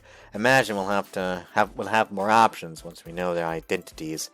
If Sora and Kuja manage to get Kozaka to tell them Rigveda's plans, they'll be even better. Even if one of them turns out to be the user of the evil eye, and they plan on killing more people, as long as we know their plans in detail, we can stop them. We're still in the information gathering phase before the final showdown. However, there's the most critical juncture. If we can win over an early advantage, I just realized something off. 俺何もしてねえな。 Yeah, it was a total fluke that I found out Tagamina's first name. I was really Yuichi, not me. And when I've looked beyond that, zilch. Man, I need to work harder. I get up and change out of my uniform. I hope we don't end up in another crisis, but if we do, it'll be my time to shine. If nothing else, I can act as a shield for Sora, Kujo, and Yuki.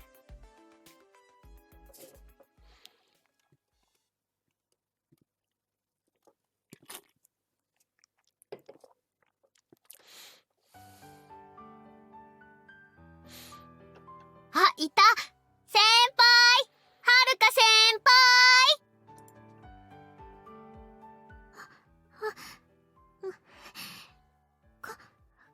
こんにちこんちゃーす。こんにちは。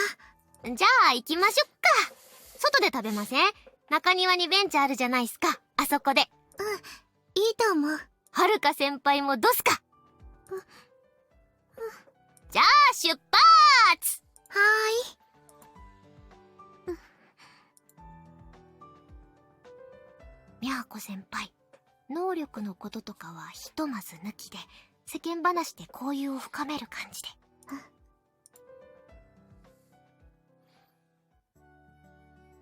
いただきまーす。いただきます。いただきます。一回こういうのしたかったんだよね。空いててよかったね。ラッキーでした。あ、強引に誘っちゃいましたけど、はるか先輩、本当に大丈夫でした？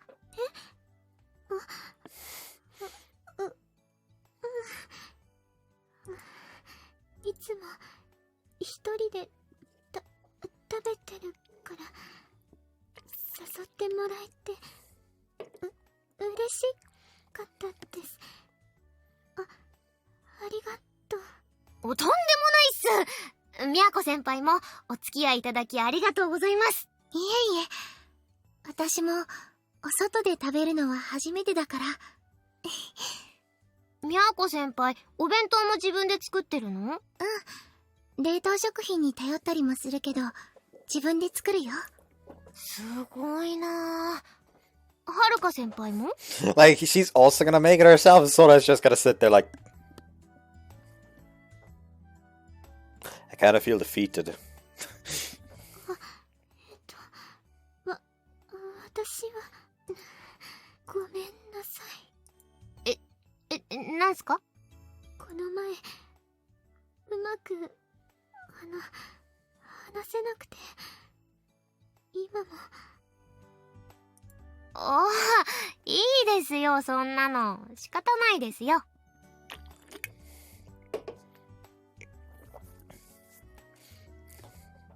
チャットでは、うまく話せるんだけど。いいんです、いいんです。その分、私が喋り倒すんで。あ、うざかったら言ってくださいね。みやこ先輩、ちゃんと止めてくださいね。わかりました。喋り倒すって言ってもあれですけど、話題がすでに行方不明ですけど。3人の共通の話題っていうと、なんだろう、アーティファクト？そう、はい。みゃーこ先輩、こいつアホだなって顔しないで。 Well, you are. してないよ。そんな風に思ってないよ。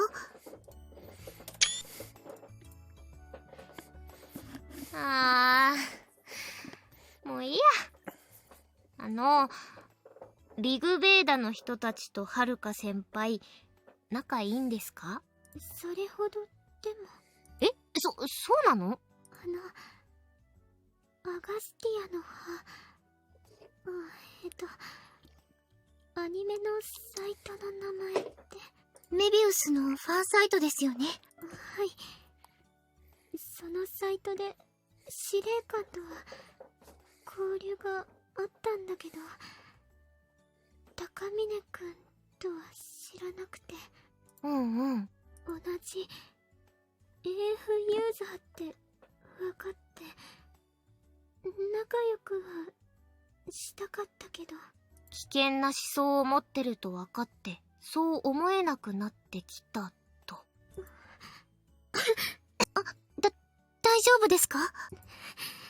ごめんなさい。普段こんなに話さないから。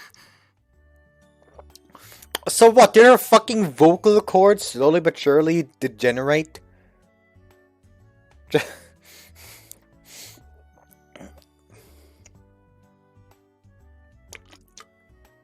Just fucking atrophied vocal cords from being too much of a loner. 弱っ。ごめんなさい。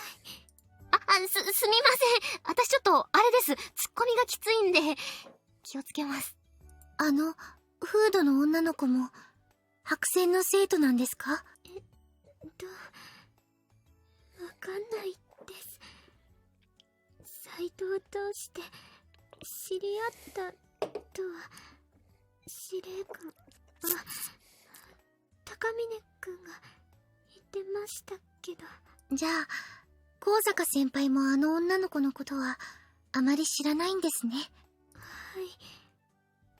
あの日初めて会いました。へえ。リグベーダもできてそんなに経ってないのかな？それもちょっと AF ユーザーが迫害されない世界を作るって、その思想には共感はできるんだけど。 Just isekai, and you'll be fine. Just ask Sophitia. まさか人殺しも容認するとは思っていなかった。はい。で、私に声をかけたと。はい。このままでいいのかなって思って。ごめんなさい。お茶飲みます？大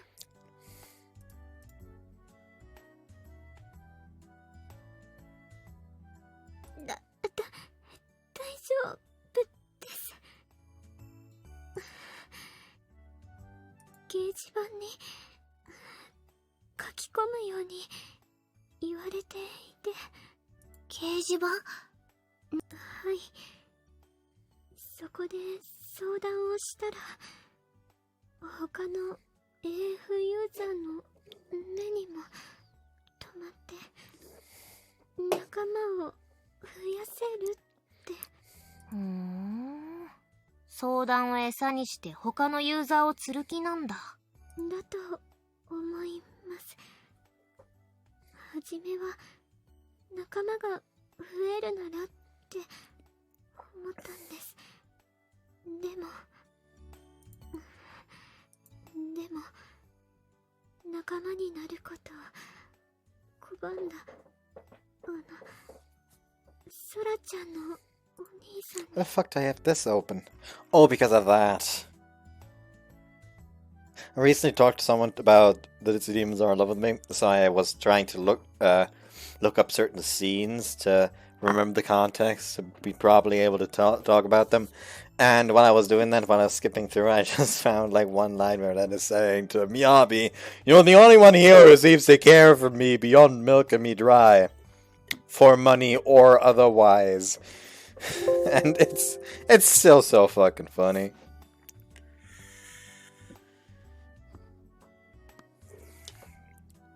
I'm gonna close Discord.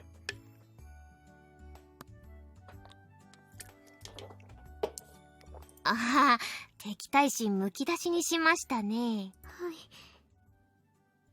敵か味方か0か1か、考え方が極端だなってあの時もおっしゃっていましたね。でもあの時はもう一人の私で、私は優柔不断で悩んでいるけど、もう一人の私は理想郷を作るのは賛成みたいなこと言っていたような。そうなんです。もう一人の私は二人に協力すると決めているみたいで、力関係という表現は適切ではないかもですが、今の高坂先輩とあの時の高坂先輩、主導権はどちらが？普段は私です。でも私すぐ逃げちゃう癖があって、もう一人の私に頼っちゃって。So I really want Soda to just go like, you know what? Idea. My brother knows about this whole situation, so how about we try to train you to be able to go without your other self to a certain degree.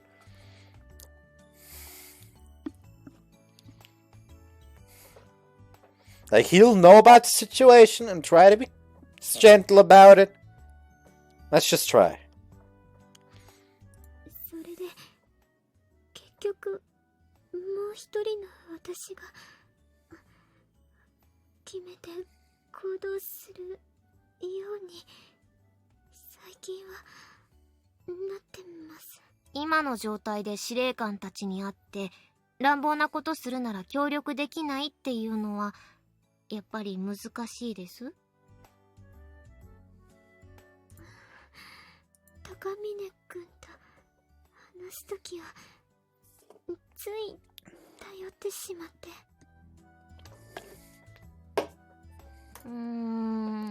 男子が怖いか。原因とかあるんすかね。あ、これ聞いたらまずいです。小学生の時いじめられて。ごめんなさい。気軽に聞いたらあかんかったやつだ。いえ、明るい話できなくてごめんなさい。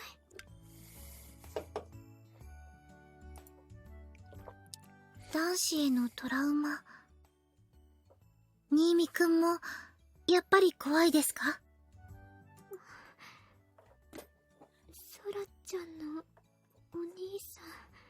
はい、そうです。優しい人ですよ。いや、ダメっすよ、みゃーこ先輩。あの人目つき悪いっすもん。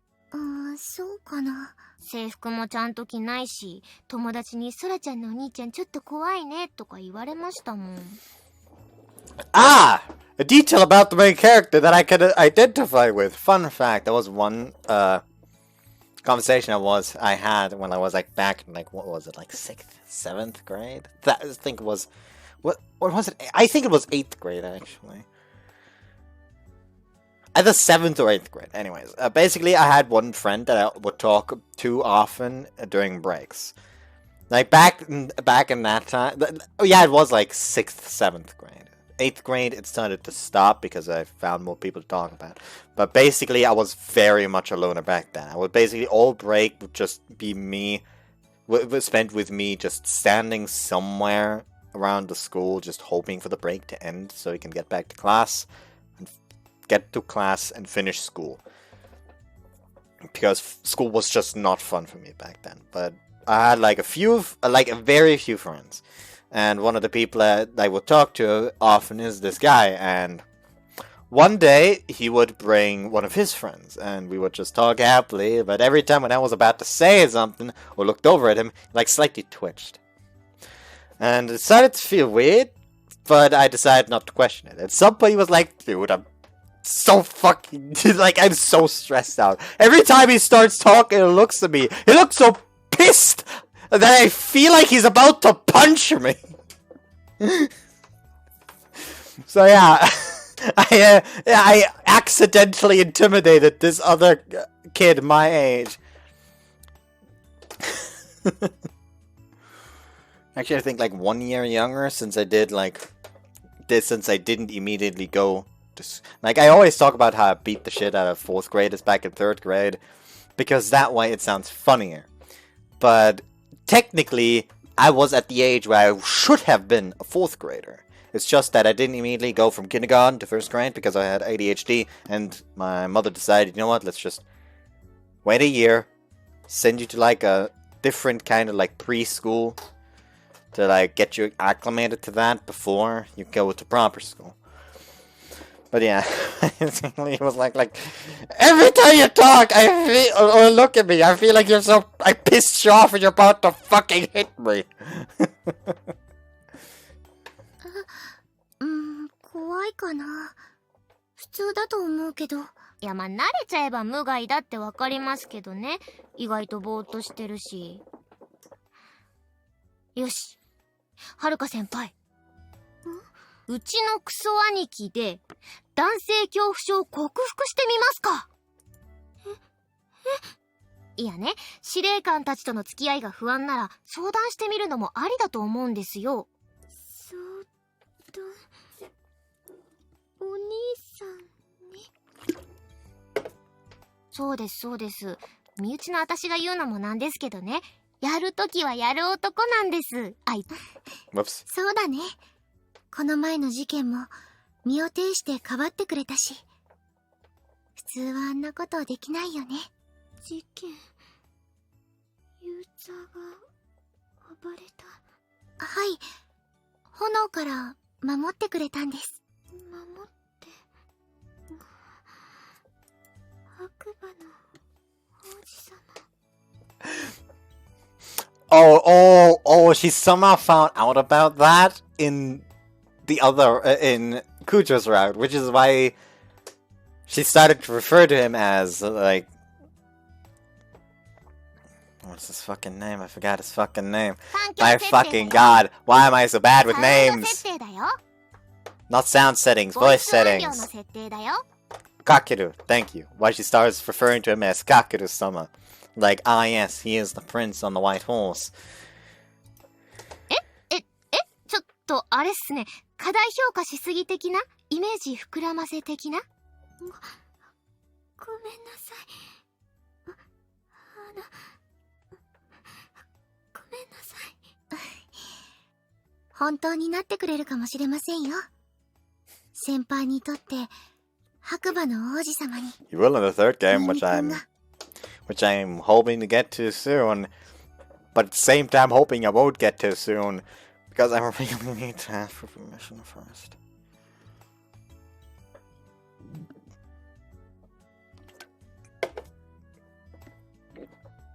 あまり親しくなかった私のことを必死にかばってくれたくらい正義感が強い人ですから。うわぁ。みゃーこ先輩もニーニのこと過大評価しすぎじゃないっすかね。そう？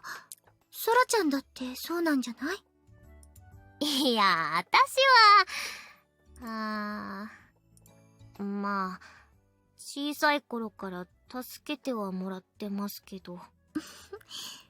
だよね。そうだ、先輩。今夜、新見くんに許可をもらえればですが、新見くんのお部屋でみんなで夕食をとりたいなって I feel 思っ like てるんです。 I feel like going to like a guy's place to eat dinner is like a whole another fucking level than talking to a boy. Miyako, what the fuck? お部屋、男の子の部屋。大丈夫っすよ。なんにもない部屋なんで。エッチな本とかもないので。ソラちゃん、はい、すみません。黙ります。よければ、一緒にどうですか？相談とかは特に意識しなくていいので、今みたいに交流会として、晩ご飯もぜひ一緒に。無理強いはするつもりありませんので、遠慮せずに断ってくださいね。やっぱり急に男子とって言われても、なかなか難しいですよね。Yeah! Yeah, pretty much! Angie goes for it! Angie goes for it! Angie goes for it! The girl's got balls! Actually, I hope she doesn't! This would be an entirely different game if she did. Isn't like one girl and like... What's the name of the game? Hold on.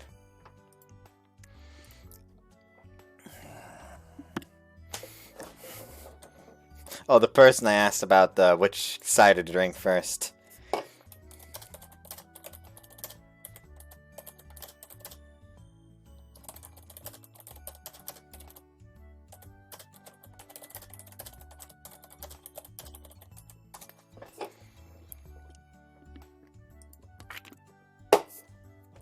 Anyways, what did I want to look up?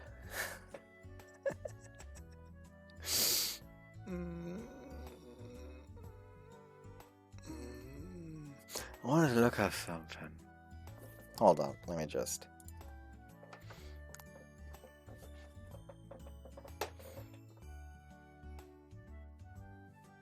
I can't remember what I wanted to look up. Fuck. Somebody remind me. Somebody remind me. If I mentioned what I wanted to look up, I already forgot. Oh, I'm a mess. No, maybe the higher alcohol in this is pretty bad. Just maybe, though.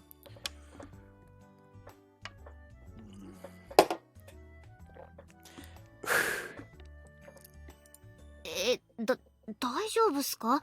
無理してないですか？ Maybe if I go back a bit more.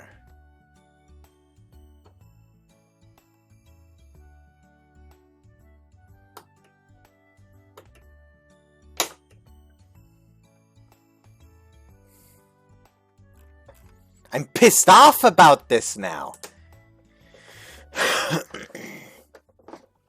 ちょっと、怖いけど、そんなに信頼できる人なら、はい。頑張ってみたいです。はい。じゃあお昼終わったら、ミミくんに聞いてみますね。うわー、楽しみ。みんなで買い物行きましょうよ。放課後。あ、ニーニは抜きで。あ、ミミくんかわいそう。いいんすよ。ニーニは待たせておけばいいんすよ。はるか先輩、放課後集合ですよ。はい。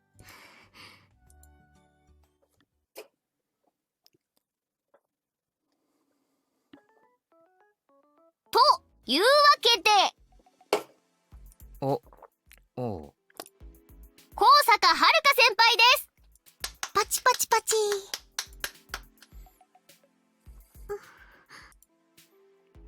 Kozaka timidly steps into the living room. A few days ago we were enemies, but now here she is in my apartment. You're amazing, Soda. She used to be so shy whenever I wasn't there with her. But she's really bloomed into a charming, sociable girl recently. 成長したな、そら。あ？何いきなり。いや、なんなの。肩ポッポすんなよ。なんなの。じゃあ、晩ご飯の支度始めるね。しばらくお待ちくださいませ。お願いします。先輩、はるか先輩、ここ座って。はい。にーにあっち、端っこ。近いと先輩緊張するから。ああ。Soda directs me over to the far corner of my bed. Trembling, Kozaka sits down next to Soda. She looks more terrified than nervous. It is unrelated, but there sure are a lot of girls at my place.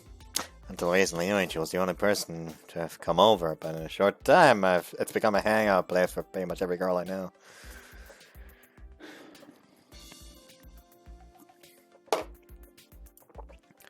This isn't really the time to be basking in my newfound popularity, but I can't suppress a small smile.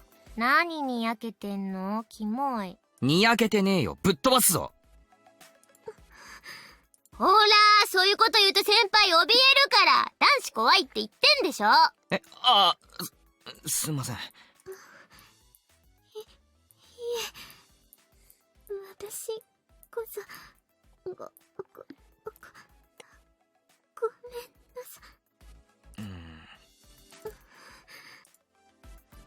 Holy shit, this is awkward. She really is terrified, guys. Oh man, she was able to bring herself to come back. Yeah, with some guy's apartment. Well, what should I do? いった。なんだよ。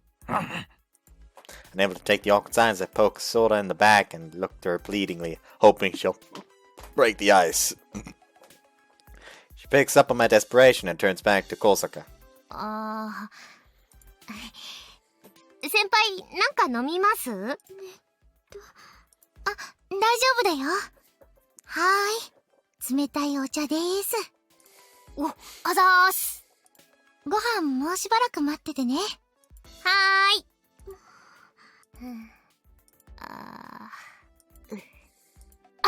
動画。ご飯できるまで動画見てましょ。Wow, throwing the towel in already? I can't think of anything. You can't think of anything, so you're resorting to internet videos?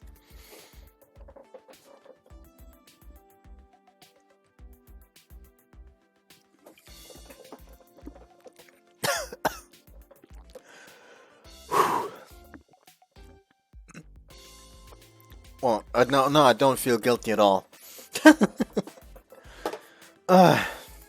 おい、なんだその目は。ほら、準備して、PC の準備。はいはい。I get off my bed and put my laptop on the table. Once it's on, I turn it over to Sora. 何がいいかなあ、アニメ見ましょうか。Whoops. 何がいいです？やっぱメビウス？好きなアニメとかあります？なんでも。じゃあ適当に。なんかの映画。Sora clicks on the first video on the recommended list and hits play. The three of us stare at the tiny monitor. This is so weird. Should be perfectly comfortable in here in my own room, but it just feels freaking awkward. Guja and Sora both told me not to mention Rik Veda, but if I can't help it. But I don't think we'd end up having literally nothing else to talk about. Well, Kosaka still seems scared of me, so I guess it's better to just take things slow. I just noticed the fucking DS on the table. That took me a fucking while. お待たせしました。It's been 20 minutes. If anything, Kujo finished faster than expected. Today she made salad, soup, and spaghetti with an eggplant tomato sauce. There's also warm buttered bread to go along with it. This is the kind of spread you'd see at a fancy Italian restaurant. My tiny table is covered with delicious looking food. However, I alone have relegated to the distant bed. My food's piled on my own private tray. Kinda sucks, but Kosaka looks like she'll freak out if I get any closer, and there's no room left at the table anyway. みゃーこ先輩作ってくれてありがとう。いただきどうぞ、召し上がれ。いただきます。ます。はるか先輩も遠慮せず。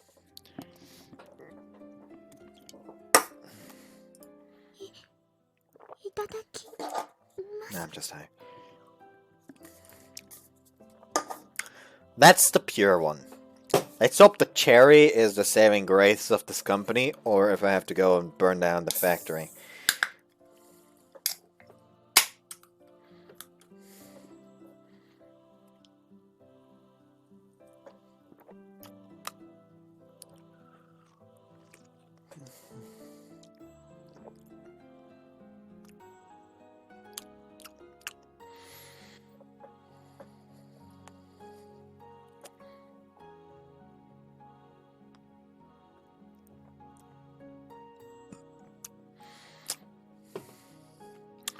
It's better than the gold. Still nothing special, though. This company sucks.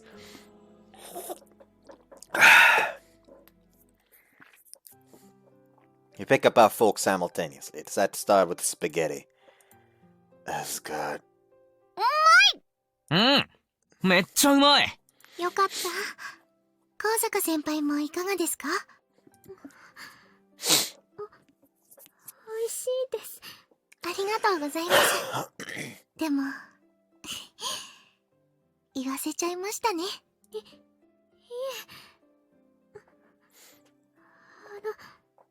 本当に美味しいです。Sora was wolfing down her food while Kuja watches all of her reactions, and Kozaka daintily tucks in. Everyone's a little awkward around each other, but you could call this a harmonious meal. Get the three girls bonded during the lunch date. I'm the odd one out. It's really awkward being the only one not part of the group, especially in your own house. I mean, I'm not that torn up about it. Well, maybe a little. 先輩って普段どう過ごしてるんですか？あ、はるか先輩。私お家でどう過ごしてらっしゃるんですか？どう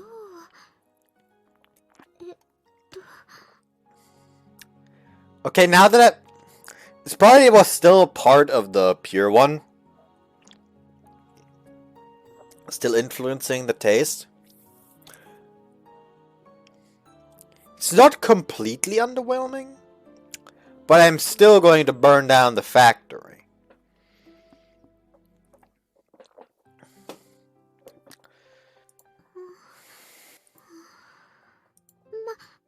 Ah, Sora, ティッシュ取って。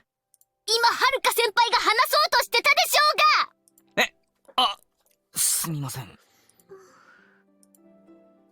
Sora glares at me and Kuja dons a patient smile. It's not my fault that silence had stretched on forever. I just thought it'd be nice to fill the silence with something while Kozaka organized her thoughts, that's all. But I get the feeling Sora will just lay out at me more if I say that, so I'm keeping my mouth shut. んで、何してるんですか？ Whoops. 漫画とか読んだり。漫画？ニーニもよく読むよね。ああ、うん。あっちの棚、持ってるのあります？全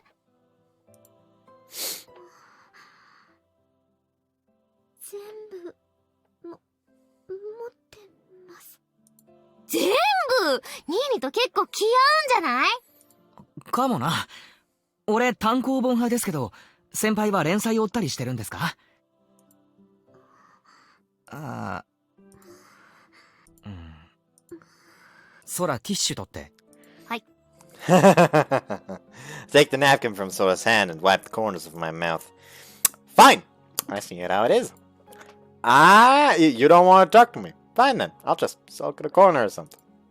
大丈夫ですよ、はるか先輩。うちの兄、目つき悪いけど、噛みつきはしませんよ。ごめん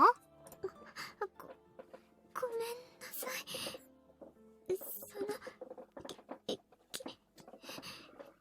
緊張してしまって、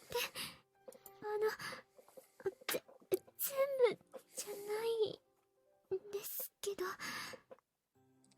いくつかは毎週読んでます。だってさ。何偉そうにうなずいてんの？喋れよ。いや、話したら無駄にプレッシャーかけちゃうかなと思って。ごめんなさい。あ、いや、嫌味っぽく聞こえたらすみません。ただくつろいでほしいだけなんで、苦手なのは仕方ないですから。ねえ、意外と優しいんすよ、あいつ。あいつとか言うな、何様だお前。妹様だ、敬え。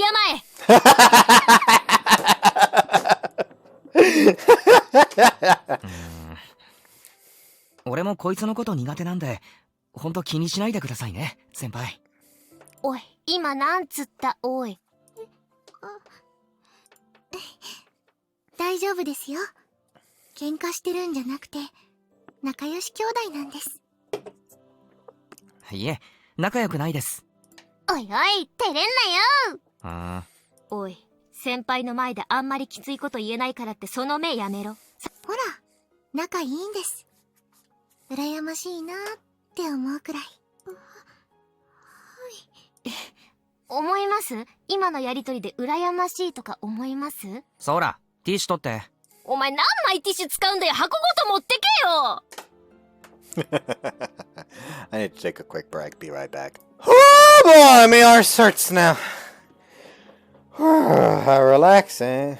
Or, actually kind of rowdy. Dinner continues on. We must talk about inconsequential things. So we'll bring up a topic and Kozaka will timidly answer, with Kuja sometimes stepping in to lend a helping hand. Haraka is still clearly uncomfortable, but I feel like she's doing a lot better already. Our play to win her over is proceeding smoothly. However, despite Sora and Kujo's injunction, I can't let her leave without at least asking a few questions about those Rigveda guys. Understand why Sora wants to take things slow, but the group's other two members could be murderers. For all we know, they've already selected another target. They could even be after Kozaka herself. We can't afford to wait. ごちそうさまでした。ごちそうさまでした。ごちそうさまでした。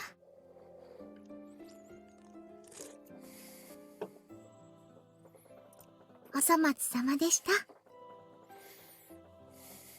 ところで、Appears we wait for a lull in the conversation. Sora apparently guessed my intentions, and she shoots me a sharp glare, but I ignore her. 高坂先輩。これからどうするつもりですか？リグベーダとして活動を？ちょっと兄やん。迷ってるんだろ？だから空に声をかけた。こちらから切り出さないと先輩も話しにくいだろ。まあそうかもだけど。無理に話さなくていいんで、とりあえず俺の考えを聞いてください。多分ですけど、話を聞く限り高坂先輩はリグベーダを離れる方に傾いているんだと思います。奴らは好戦的だ。その思想に賛同できない気持ちはよくわかります。ただ高坂先輩が協力できないって言った途端、あの敵意が高坂先輩にも向く可能性があります。そっか、そうだね。協力できないって言った途端に敵認定。かなり過激な考え方をしているから。ああ、そうなると俺たち側についているかいないかに関わらず自動的にあいつらの敵になっちまう。そうなったらもちろん俺たちもできる限りのことはします。だがあまり無責任な約束もできない。相手の能力も分かっていないものね。あれだけ自信たっぷりに敵意を向けてきたんだ。まず間違いなく攻撃的な能力だよな。こちらにも自信たっぷりな勇気がいるが、あいつもあいつで自分の能力を話したがらない。そもそも経験から違うかもしれない。あいつらはすでに人に使って試しているかもしれない。命を奪えるほどの力を。ちょっと兄やん、不安にさせたいの？そういう意図もないこともない。おいおい、警戒は必要だろう。そういう相手なんだ。I missed it. 高坂先輩は他人にあまり強く出られないですよね。それなら無茶するよりは現状維持もありかもしれない。このままリグベーダに？仲間と認識されている状態なら安全かもしれない。絶対にとは言い切れないが、敵対するよりはよほどいい。俺たちはもう気づいてるとは思いますが、できれば先輩も仲間にとは思っています。けど無理強いはしません。そういう選択も全然ありだって、そう言いたかったんです。自分の身の安全を一番に考えてくださいね。それとまだ言ってませんでしたよね。ありがとうございました。空から聞きました。捕まった時、先輩だけは心配してくれたって。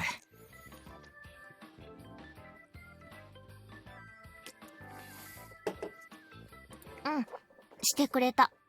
先輩がいてくれなかったら、空はひどい目に遭っていたかもしれません。ありがとうございます。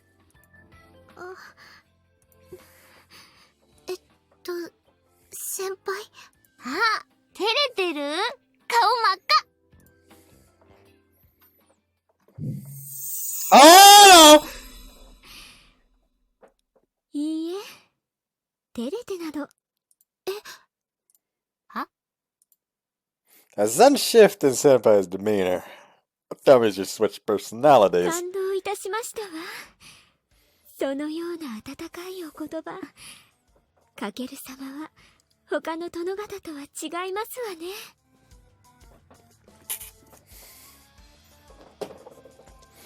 Ah, yes, the like the evil music starts when she is ready to simp for him and make him simp for her. Thank God this is Twitch.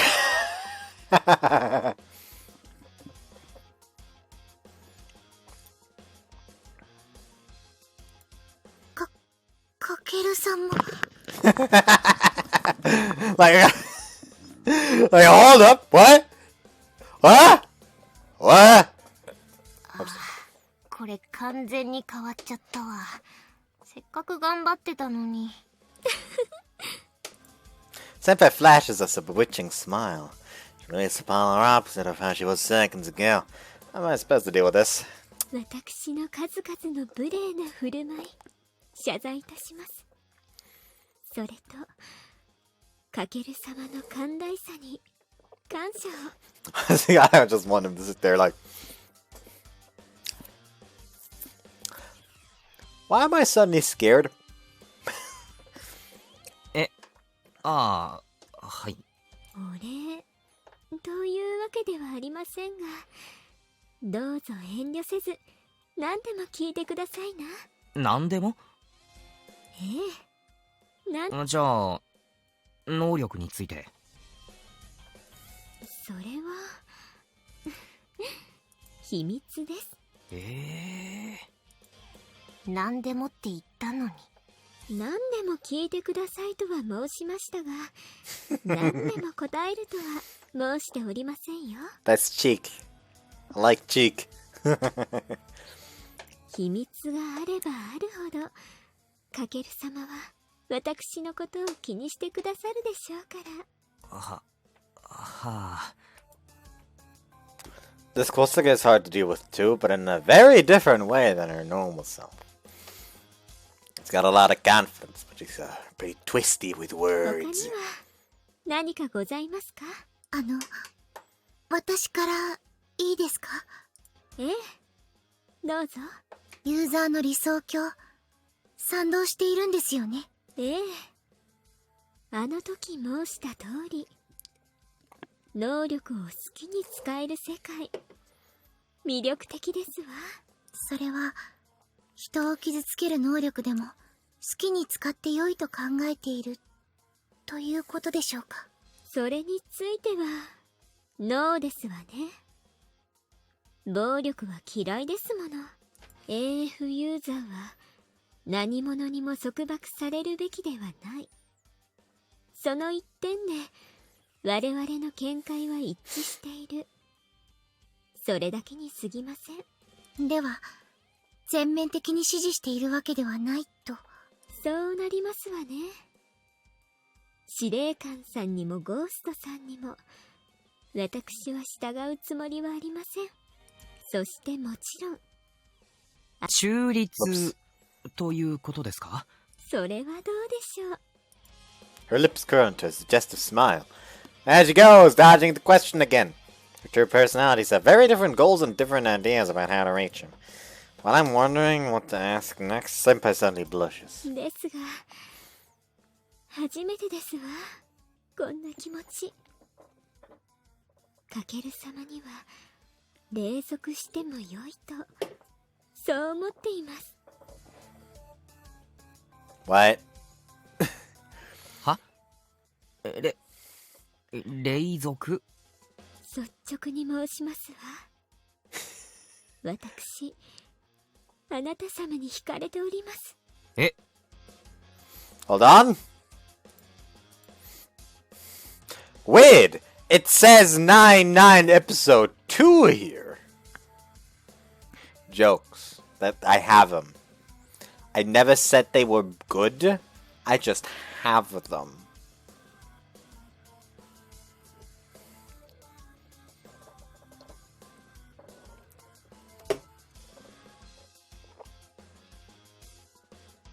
Wow. I apparently got a ghost trading card from playing this game. は？まさしくあなたは白馬のナイト。私と共にエデンを築くにふさわしい。白馬の王子の次はナイトときましたか。あのような優しいお言葉をかけてくださる殿方は今までいませんでしたわ。ええ、ときめきましたわ。とっても。え、あれだけでちょろ先輩ちょろおいこら、ニーにも何まんざらでもない顔してんの。え、してる？ニヤニヤしてる。I hardly hide my expression with my left hand. But come on, no one's ever said something like that to me and meant it! So something has said it to him and hasn't meant it, which is a very cruel prank. Do not do that. You're just being rude and a massive asshole. Seriously, don't. Anyways! You can't fault me for being happy about どう this. でしょう、かける様。二人きりの理想郷を作るというのは。え、あ。何照れてんだよ、はっきり断れよ。いや、照れてるわけじゃ。ほら、みゃーこ先輩もキレ気味でしょうが。そんなつもりは。どうですか、かける様。私、束縛は嫌いですが、あなた様であれば首輪も鎖も受け入れますわ。いや、そういう趣味はないっすね。Like, that sounds like bondage, and I ain't into that. そうですか。残念です。She backs off surprisingly easily and smiles at me coolly. She narrows her eyes and beneath my gaze. ですが、どうか忘れないでくださいましね。My grin vanishes in an instant. That was それが先輩の能力。誘惑っていうか、魅了？あるいは洗脳。当たらずも遠からずですわね。She gives us that suggestive smile again. I can't tell if we're actually incorrect or she's just trying to lead us off the trail. It's probably the ability to enslave, like basically enslave people of the opposite sex or something like that. Or basically bend their will to her, since if it's just, yes, she charms them, that would have probably been some cases where they do get handsy, since not all guys are going to be nice about that.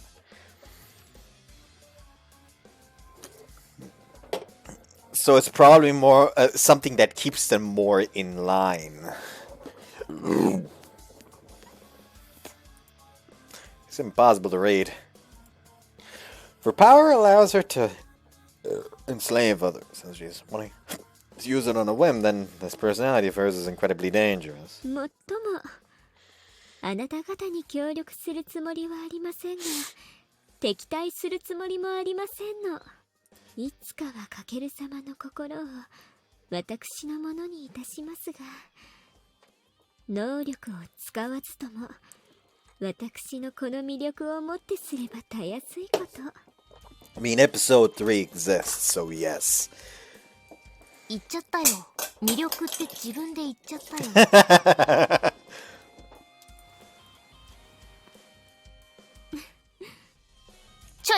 何してんの？脱ぐの変態なの？脱ぐのは構いませんが、できればかける様と二人きりにしていただきたいですわね。あ、だからいちいち照れるなよ。免疫ゼロかよ。I mean, yes. ゼロだよ。切れた。怖い。この人童貞丸出しで怖い。お二人とも出て行ってくださいますか？ My character's just like, I'm scared and slightly aroused, but more scared than aroused. So please don't leave. 出て行きませんけど、ここあたしんちですけど。私も、まだ洗い物があるので。あら、空気の読めない方々ですのね。何？疲れる。こっちの人格疲れる。高坂先輩が苦労しているのもわかる気がする。苦労。何か勘違いされているようですわね。勘違い？力も女王たる私もすべてあの子が望んだこと。私の言葉はあの子の言葉。私の望みはあの子の望み。おとなしいあの子ならば御せるなどと甘い考えは捨てた方がいいですわね。Kozuka collects her bag and gets to her feet. She smooths her uniform and bows politely to us. ではおいとまいたしますわ。お食事ごちそうさまでした。Scrumptious. はい、お粗末様でした。かける様、次は二人きりで私のミサオをあなた様に捧げますわ。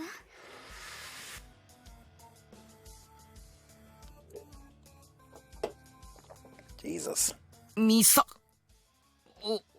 おうじゃねえよ。もっと毅然としろよ、バカニーニ。うっせえよ。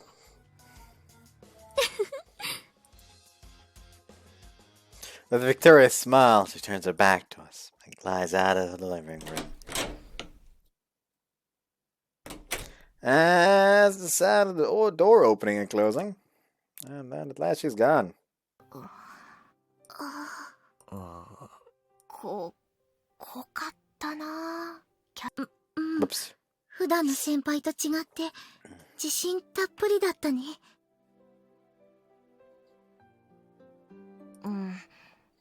そしてニーニダサい。アプローチされて照れるニーニクソダサい。I weep for your future. うるせえよ。いきなりのことで対応できなかっただけだ。I jump off the bed and plop down next to Sora. Yeah, maybe I'm a bit of a sad sack, but still. 人格の交代は一瞬で済むんだな。そうだね。急に変わったね。どうしてだろう。そりゃあニーヤンが追い込んだからでしょう。追い込む？俺が？優しい言葉かけたからテンパっちゃったんでしょ。それでコロッと言っちゃったんでしょ。ちょろいわ先輩、ちょろいわ。いや、そんなことで。でも男性って高坂先輩にとって怖い存在のはずだから、新見くんが優しくてびっくりしたんじゃないかな。それでいっぱいいっぱいになっちゃって。人格交代か。俺のせいか。そうだよ、ニーヤンの、いや、かける様のせいだよ。やめろ、言い直すな、やめろ。あの子って言ってた。高坂先輩ももう一人の自分って言ってたし、別人格の区別はしっかりあって記憶も共有してるのかな。How do you think she's gonna react once she like switches back over? Like, what the fuck is I said? Like the next stage is gonna basically be on her like her head is basically gonna be on the fucking floor, like in front of Sora. Just, I'm so sorry. I do not plan on fucking your brother. Sora just like, should I call you like or like sis now or something? You know, just don't hear something and all that.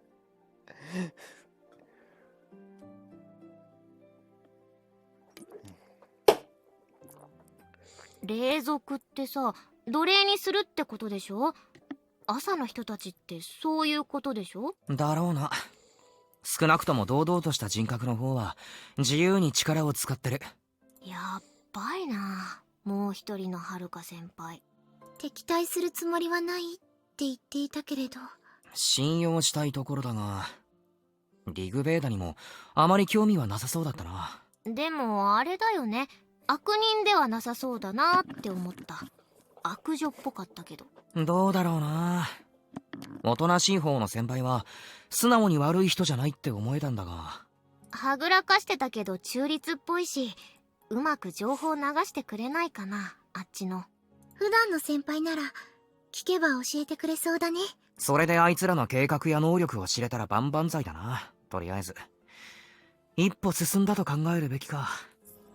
そうだね。別人格はともかく高坂先輩とはいい関係を築けると思う。I mean, I'm into both Kosakas, I'm gonna be honest.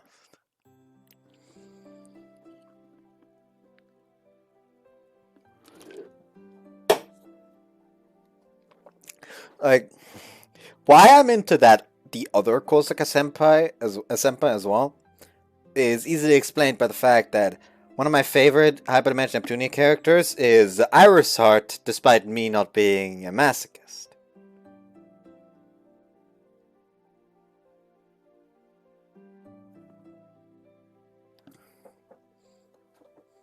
Anyways. 男子に我慢ゲージ削られなかったら普通に話せるっぽいし、あれだね、任意にはできる限り接近禁止だね。そうした方がいいかもな。人格変わらない限りいつもテンパってて可愛いし。あ、宮子先輩ごちそうさまでした。そうだそうだ。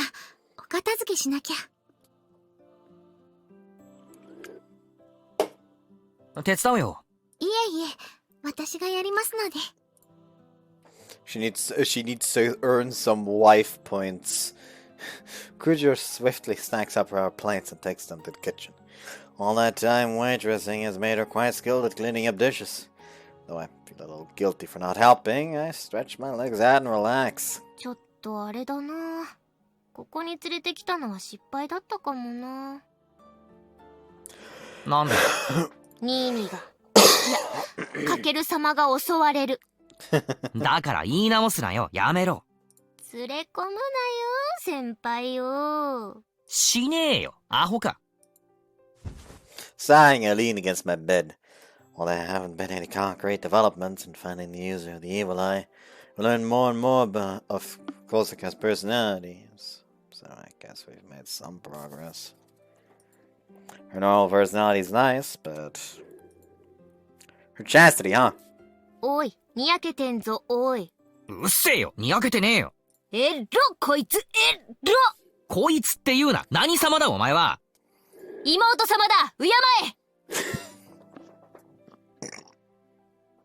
え。I love every time she answers like that. Oh.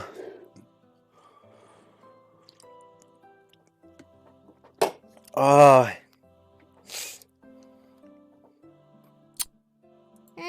今のは舌打ちかね？開始ワンパターンか？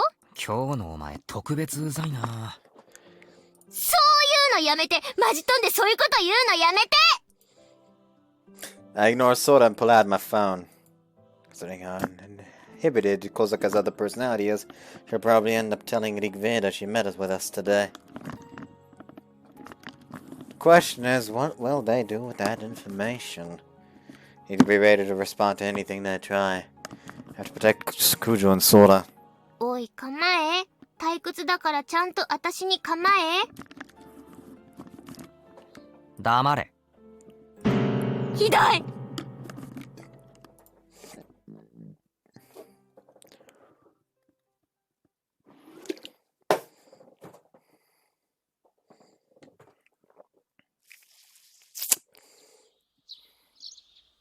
Stifling a yawn, I walk to school. Find Soda waiting for me at the usual spot. When she sees me, she smiles and waves. おはよ Oh, is she gonna like... Are they gonna meet her and she's just gonna walk up to her like, ah, Kakeru-sama. あう。おうじゃなくてさ、ちゃんと挨拶しなさいよ、ちゃんと。あ、はいはい。おはよう、おはよはい、これ。う。ん So it takes a small package out of her bag and hands Bento. it to me. うん、ニーニに渡せって。重かった。なんで急に。プラモデルのこと話したから、お母さんなりに悪いと思ったんじゃないかな。ああ。I'd finally forgotten and now the depression hits me all over again. I guess I got lunch out of it. もうコンビニで買っちゃったよね。あ買っといてよかったよ。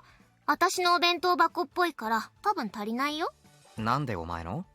捨てちゃった。俺の弁当箱もか。プラモだけじゃなく。ニーヤンが使ってたもの、我が家にはほとんど残っていないものと思っていただきたい。容赦なく捨ててくな。いやま、実家帰った時にうすうす感じてたけどさ。Sighing, I stowed a lunchbox in my bag and continued walking. Sort of falls into step beside me. 最近特にひどいよ、おかん。なんだっけ、ミニマリスト？私もおとんも困ってるんですよ。なんで急にそんなのにハマったんだ？どうせテレビとかでしょ。影響受けやすいからな。うちのおかん。そのうち飽きると思うけど、まあ、あれだよね。飽きたところでニーニのなんちゃらメモリーは戻ってこないよね。そのくせほら、もう使ってないような古いブランドのバッグとか、学生時代の思い出なのって捨てないの。もういい。これ以上聞いたら実の親を憎んでしまいそうだ。まだ憎んでないとか成人かよ。一応罪悪感持ってくれてるなら、この弁当に免じて許すことにする。寛大だなあ。私だったら、私だったら、特にコレクションとかないな、私。服とかそれなりに揃えてるだろ服なんて捨てられちゃっても、お父さんに買ってっておねだりすれば余裕だし。格差が激しいな、兄弟間の。As we continue our small talk, I spot the usual gaggle of guys surrounding a lone girl. If we keep up our pace, we'll overtake them soon. なーに意識してんの？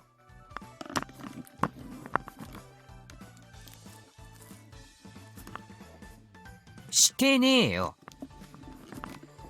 ほんとかな。実際まんざらでもないでしょ。うわ、この人、うわ。うっせえな。追いついたら面倒だなって思ってただけだ。今日もあれだね。いっぱいいるね。姿は見えないけど、まあ男子の中心にいるんだろうな。ちょっとね、私観察してみたんですよ。電車の中で？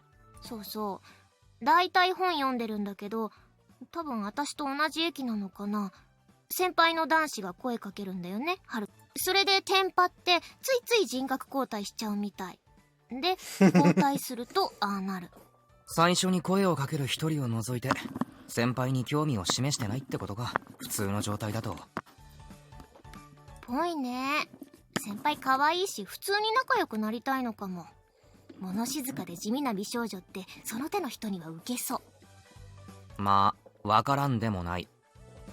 あとヤンキーにもウケそう。ヤンキーってお前、今時ヤンキーって。ほらあるじゃん、漫画とかで弱み握ってさ。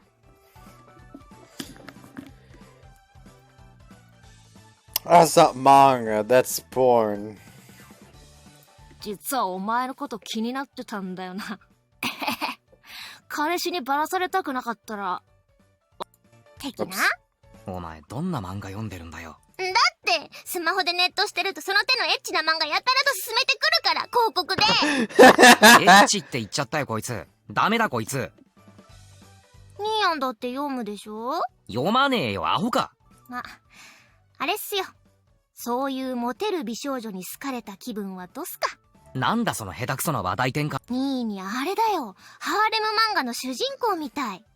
みゃおこ先輩でしょ、はるか先輩でしょ、そして、あたしとか言ったらぶっ飛ばすぞ。おい、こら、先回りすんな、こら。お前今日もあれか、先輩と昼飯。ああ、約束してるよ、3人で。ニーニについてあることないこと吹き込んでおくね。なんでだよ、やめろよ。なんでって、好感度下げたいからに決まってんだろがい。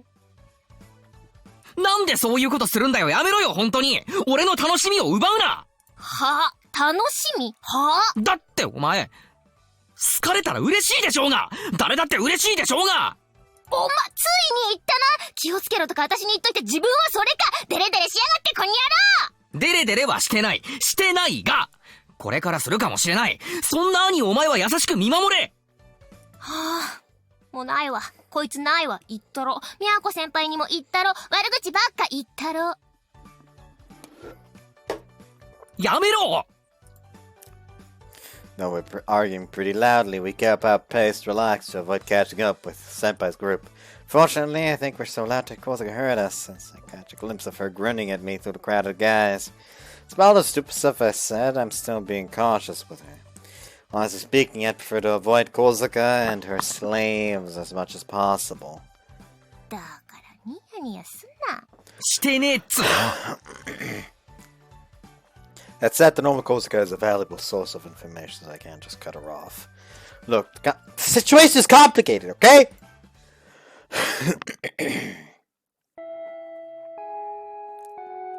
かけるちゃん、お昼食べましょう。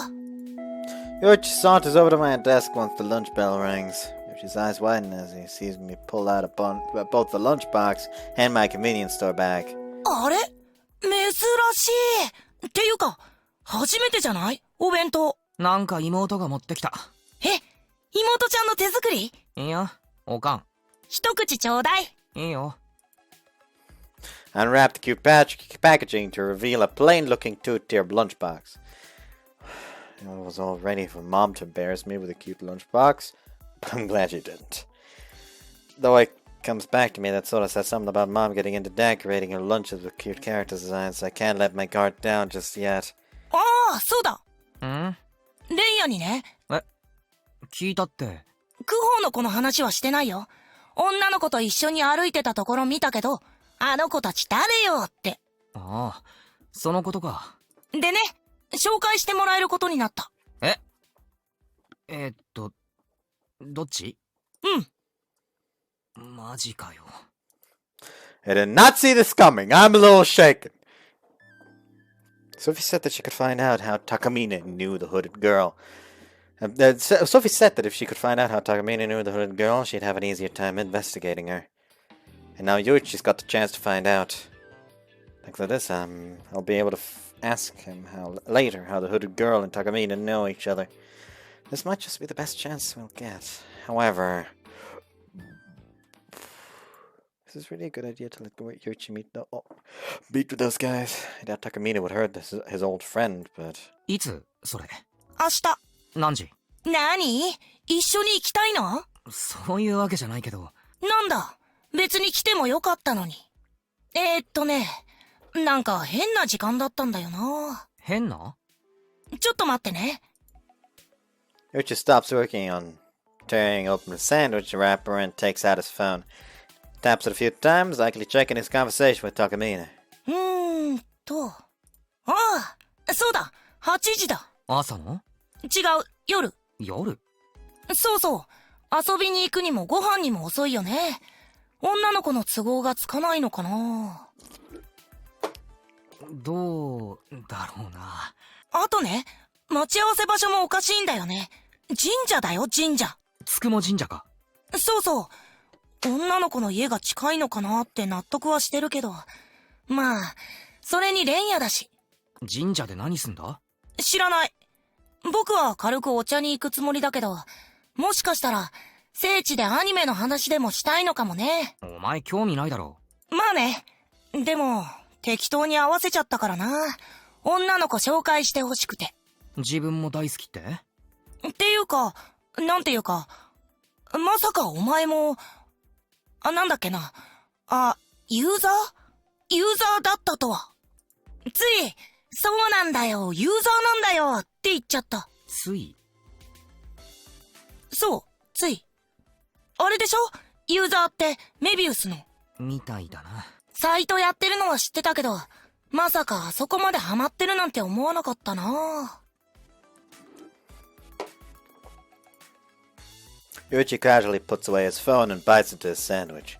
Crap, Takamine doesn't think he arranged a meeting to catch up with an old friend. He's trying to recruit Yuichi. If Takamine finds out Yuichi was lying about being a user. その嘘、突き通した方がいいかもな。かけるもそう思う？うまく切り抜けないとな。かけるも食べたら？せっかくのお弁当。ああ、そうだった。I was so engrossed in Yuichi's story that I forgot to eat. Is Yuichi gonna die?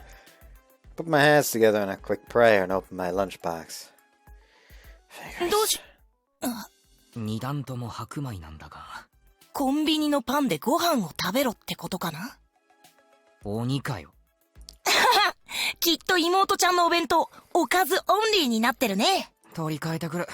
はいはい、いってらっしゃい。Close up my lunchbox and outside. Sora seems to have noticed the mix-up as well as I run into her halfway to the courtyard. 糖質制限のお弁当かと思った。Unfortunately, she ate through most of it already, so all I end up with is a lone omelet to go with my rice.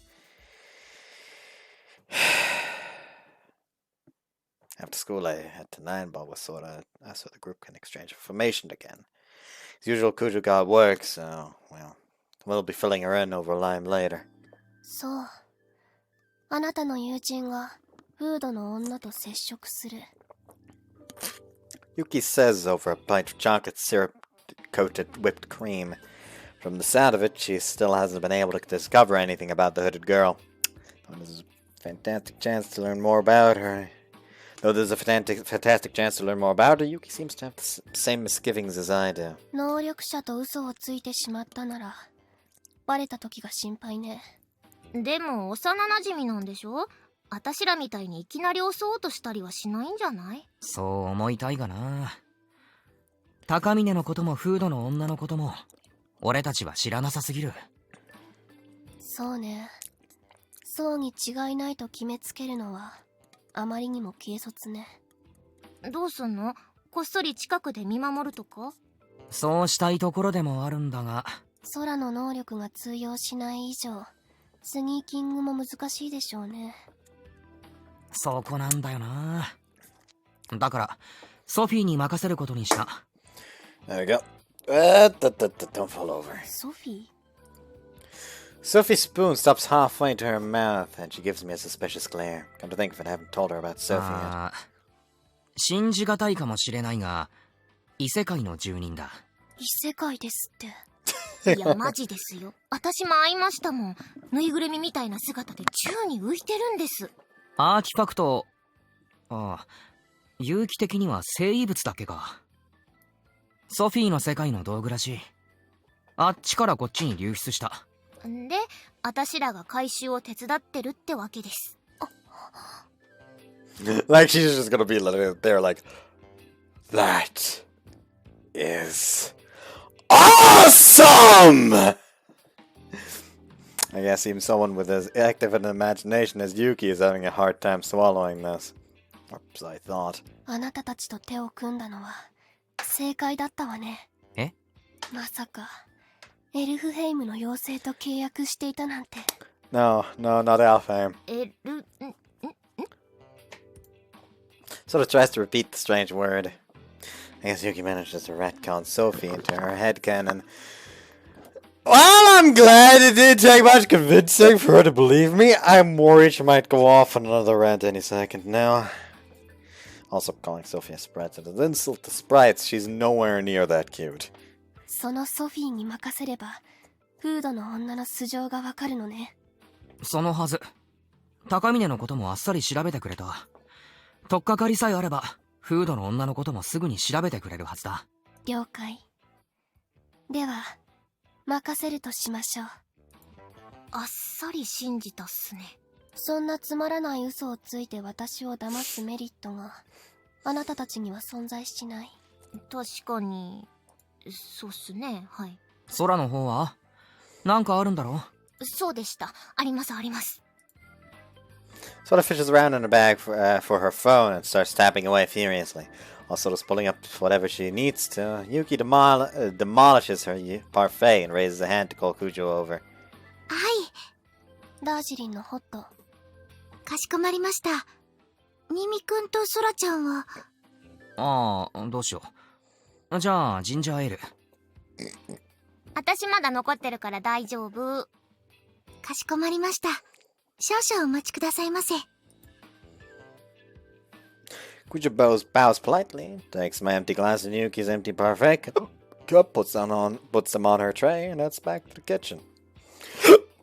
Ah! I watch her go, then turn around just as sort of finishes her preparations. ほら、これこれ。アガスティアの葉の掲示板。Like, all this hiccuping is gonna make it seem like I'm so fucking drunk. But I still feel very sound of mind. The only thing I have going is like an ever so slight, really just ever so slight dizziness. That's all I've got going on right now, really. Like, maybe I feel like a bit more hyped up. Sure. But that might be because just, you know, I actually got some rest for once. Anyways. 高峰蓮也が運営するアニメのサイトね。ですです。はるか先輩なんだけどね。ああ、他のユーザーを釣るってやつか。そう、ほらこれ。She puts her phone down in the middle of the table. Yuki and I lean forward to get a better look. It says she can't control her powers very well. 見る限り嘘は一つもないわね。空から聞いた彼女の悩みと一致している。あと、本物のユーザーしか知らないことを混ぜてるんですよね。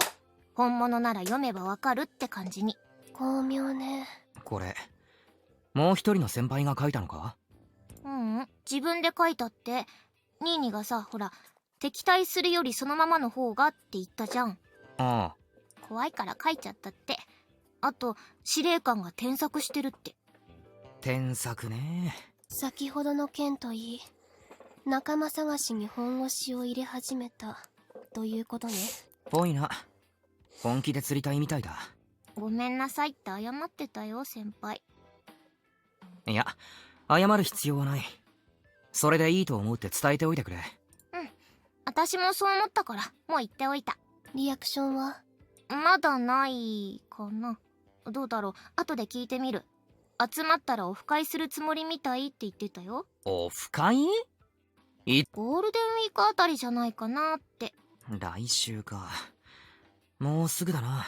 集まるめどはすでに立っていると考えるべきね。お待たせしました。Kujo arrives and our conversation grinds to a halt. When she's done putting our cups on the table, she hugs the tray to her chest and gives us a concerned look. なんだか表情が暗いけれど、少し急ぐ必要があるかもしれないけれど、未だ彼らに対抗する手段がないことは問題ね。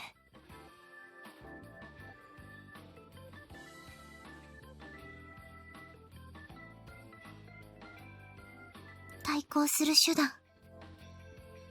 もっとも私たちは待つしかない。彼らが明確な悪であるという証拠がない限り動けない。じれるけれど、正義の味方ってそういうもの。後手に回ろうが必ず勝つ。Her voice is quiet but determined. And honestly, she's right. At the moment, all we have is a suspicion that one of them is the user of the evil eye. If we go after them without proof, we'll be the evil ones. I should have realized it sooner. But there's another strong reason to confirm their identities and powers. Still, as Yuki said, all we can do now, for now, is wait. 私にできること何かある？今は仕事に集中した方がいい。そうでした。今日の話、後でまとめて送りますせ。お願いします。いらっしゃいませ。Kuja hurries off to seat another customer. そら、他に何かあるか？終わり。ひとまずは明日ね。ゴールデンウィークまでに彼らが石化事件の犯人であると。証拠が揃ったら警察に突き出す？ Like how the police is gonna do anything about that. Yuki sips her tea. Then after a deep breath, she says, 今の司法では能力者の罪を裁くことはできない。だから私が裁く。刑を執行する。Confused, Sora looks to me for help. As always, she's speaking in a grandiose fashion. But there's a possibility she's serious, and that scares me. I can't afford to write it off as one of Yuki's edgy but empty pronouncements. I get the feeling Yuki has her own her own personal reason for supporting us. Private motivation for chasing after those who misuse their powers. もう話すことがないのなら、今日の会議は終わりね。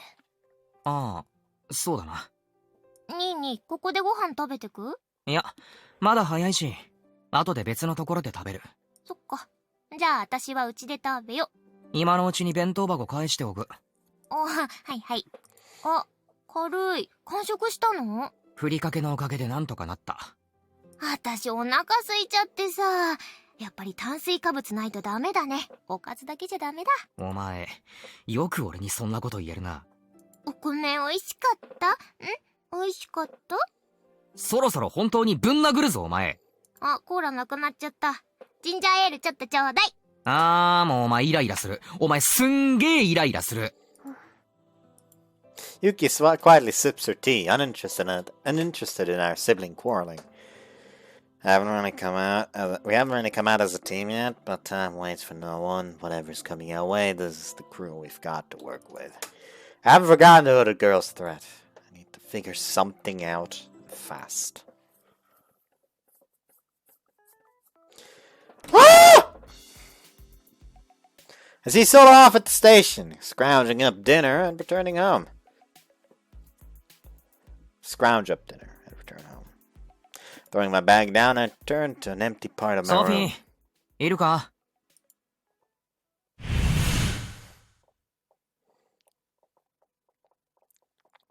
Spray this in front of me immediately warps and Sophie appears. Creepy smile and all. 何かご用？明日の夜8時、高峰がフードの女と接触する。あらそう。いいわ。調べてあげる。助かる。あと、来週高峰たちが複数のユーザーと接触する可能性もある。まだ確定じゃないが、こっちでも気をつけておく。気をつけるって。それはこれから決める。適当ね。まあい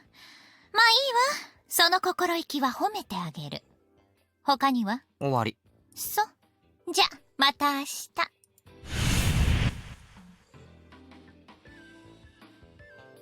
That curt farewell, Sophie disappears. I guess all that's left is to wait for her report. If Sophie's able to confirm that I, the Takamine, or the hooded girl is the user of the evil eye, then it'll be time for a showdown. I'll use Kuja's ability to steal their artifacts and render them powerless. I just wish there was some way I could contribute to the plan. Maybe I should just make myself a meat shield. Is that really all I can do? 俺もユーザーなら、さっさと目覚めてくれねえかな。Flop down onto my bed and idly gaze at the palm of my hand. I've never seen a stigma on me, and it doesn't look like one will show up anytime soon. Starting to doubt I'm really a user at all. I hear a noise near the entrance and lift my head. There's a clicking sound of someone unlocking the door, then a dull thud as they open and close it. ただいまー。 Wait, why is she here? なんだ、ちゃんといるじゃん。おかえりって言ってよ。Dressed in her casual clothes, Sora walks into my living room. He's carrying a bulging backpack. Somehow I doubt that's a present for me. 何？お前帰ったんじゃないの？帰ったよ。で、帰ってきた。She drops the backpack and settles down. She's planning on to stay over again, isn't she? 帰れよ。I'm gonna take a screenshot of that and just use it as a thumbnail for the next part if no CGs show up. 帰りませんよ。何言ってんすか。週末は一緒に過ごす約束でしょ。そんな約束してねえよ。それに、あれですよ。監視ですよ。何の監視だよ。はるか先輩を連れ込まないかの監視ですよ。なんだそれ。だってニーに二人きりで迫られたら断れないでしょ。いや、んなことは。断れないっていうか、断らないでしょ。ほら俺何も言ってないだろ。言わなくてもわかんの、このエロ魔人。男はみんなエロいんだよ。うわ、開き直りやがった。てかさ、ニーにミャーコ先輩好きなんちゃうんですか？なんなんすか？浮気っすか？いや、浮気とかお前、付き合ってないし。そもそもさ、それとこれとは話がさ。は？何？できればいいってこと？何言ってんだお前。やれれば誰でもいいのか。おまこら最低か！もっと取り繕え！せめて誠実なふりしろ、節操なし！それが男というものだ。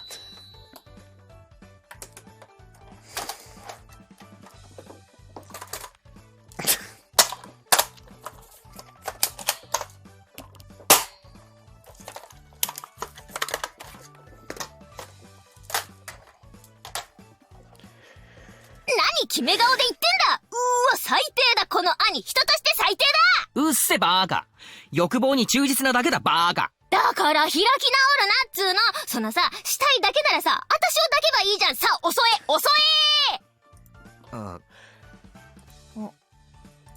え！そういうガチで弾いてるリアクション求めてないんですけど。ちょっとすみません。だから何弾いてんの？ぶっ飛ばすそうでしょ？いつもならそういうところでしょ？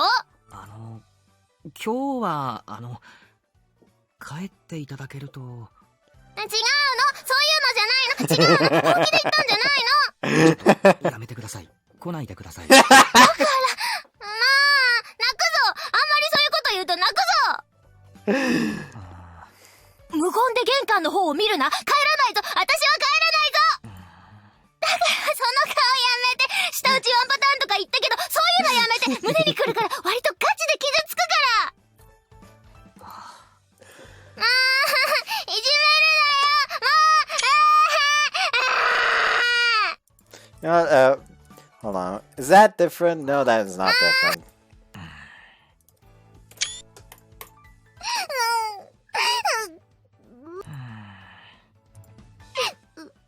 チラチラこっち見んなよ。いや、慰めろよ。ポテトチップス食べる？あ、食べる。Gives up instantly, and after grabbing a bag of potato chips off my table, she rips it open and starts munching. Guess I'm stuck at the sleeping bag again. I'm a little depressed. I decided to get changed. やだ、急に脱ぎ出した。襲うつもり？お前ちょっと黙れ。はい。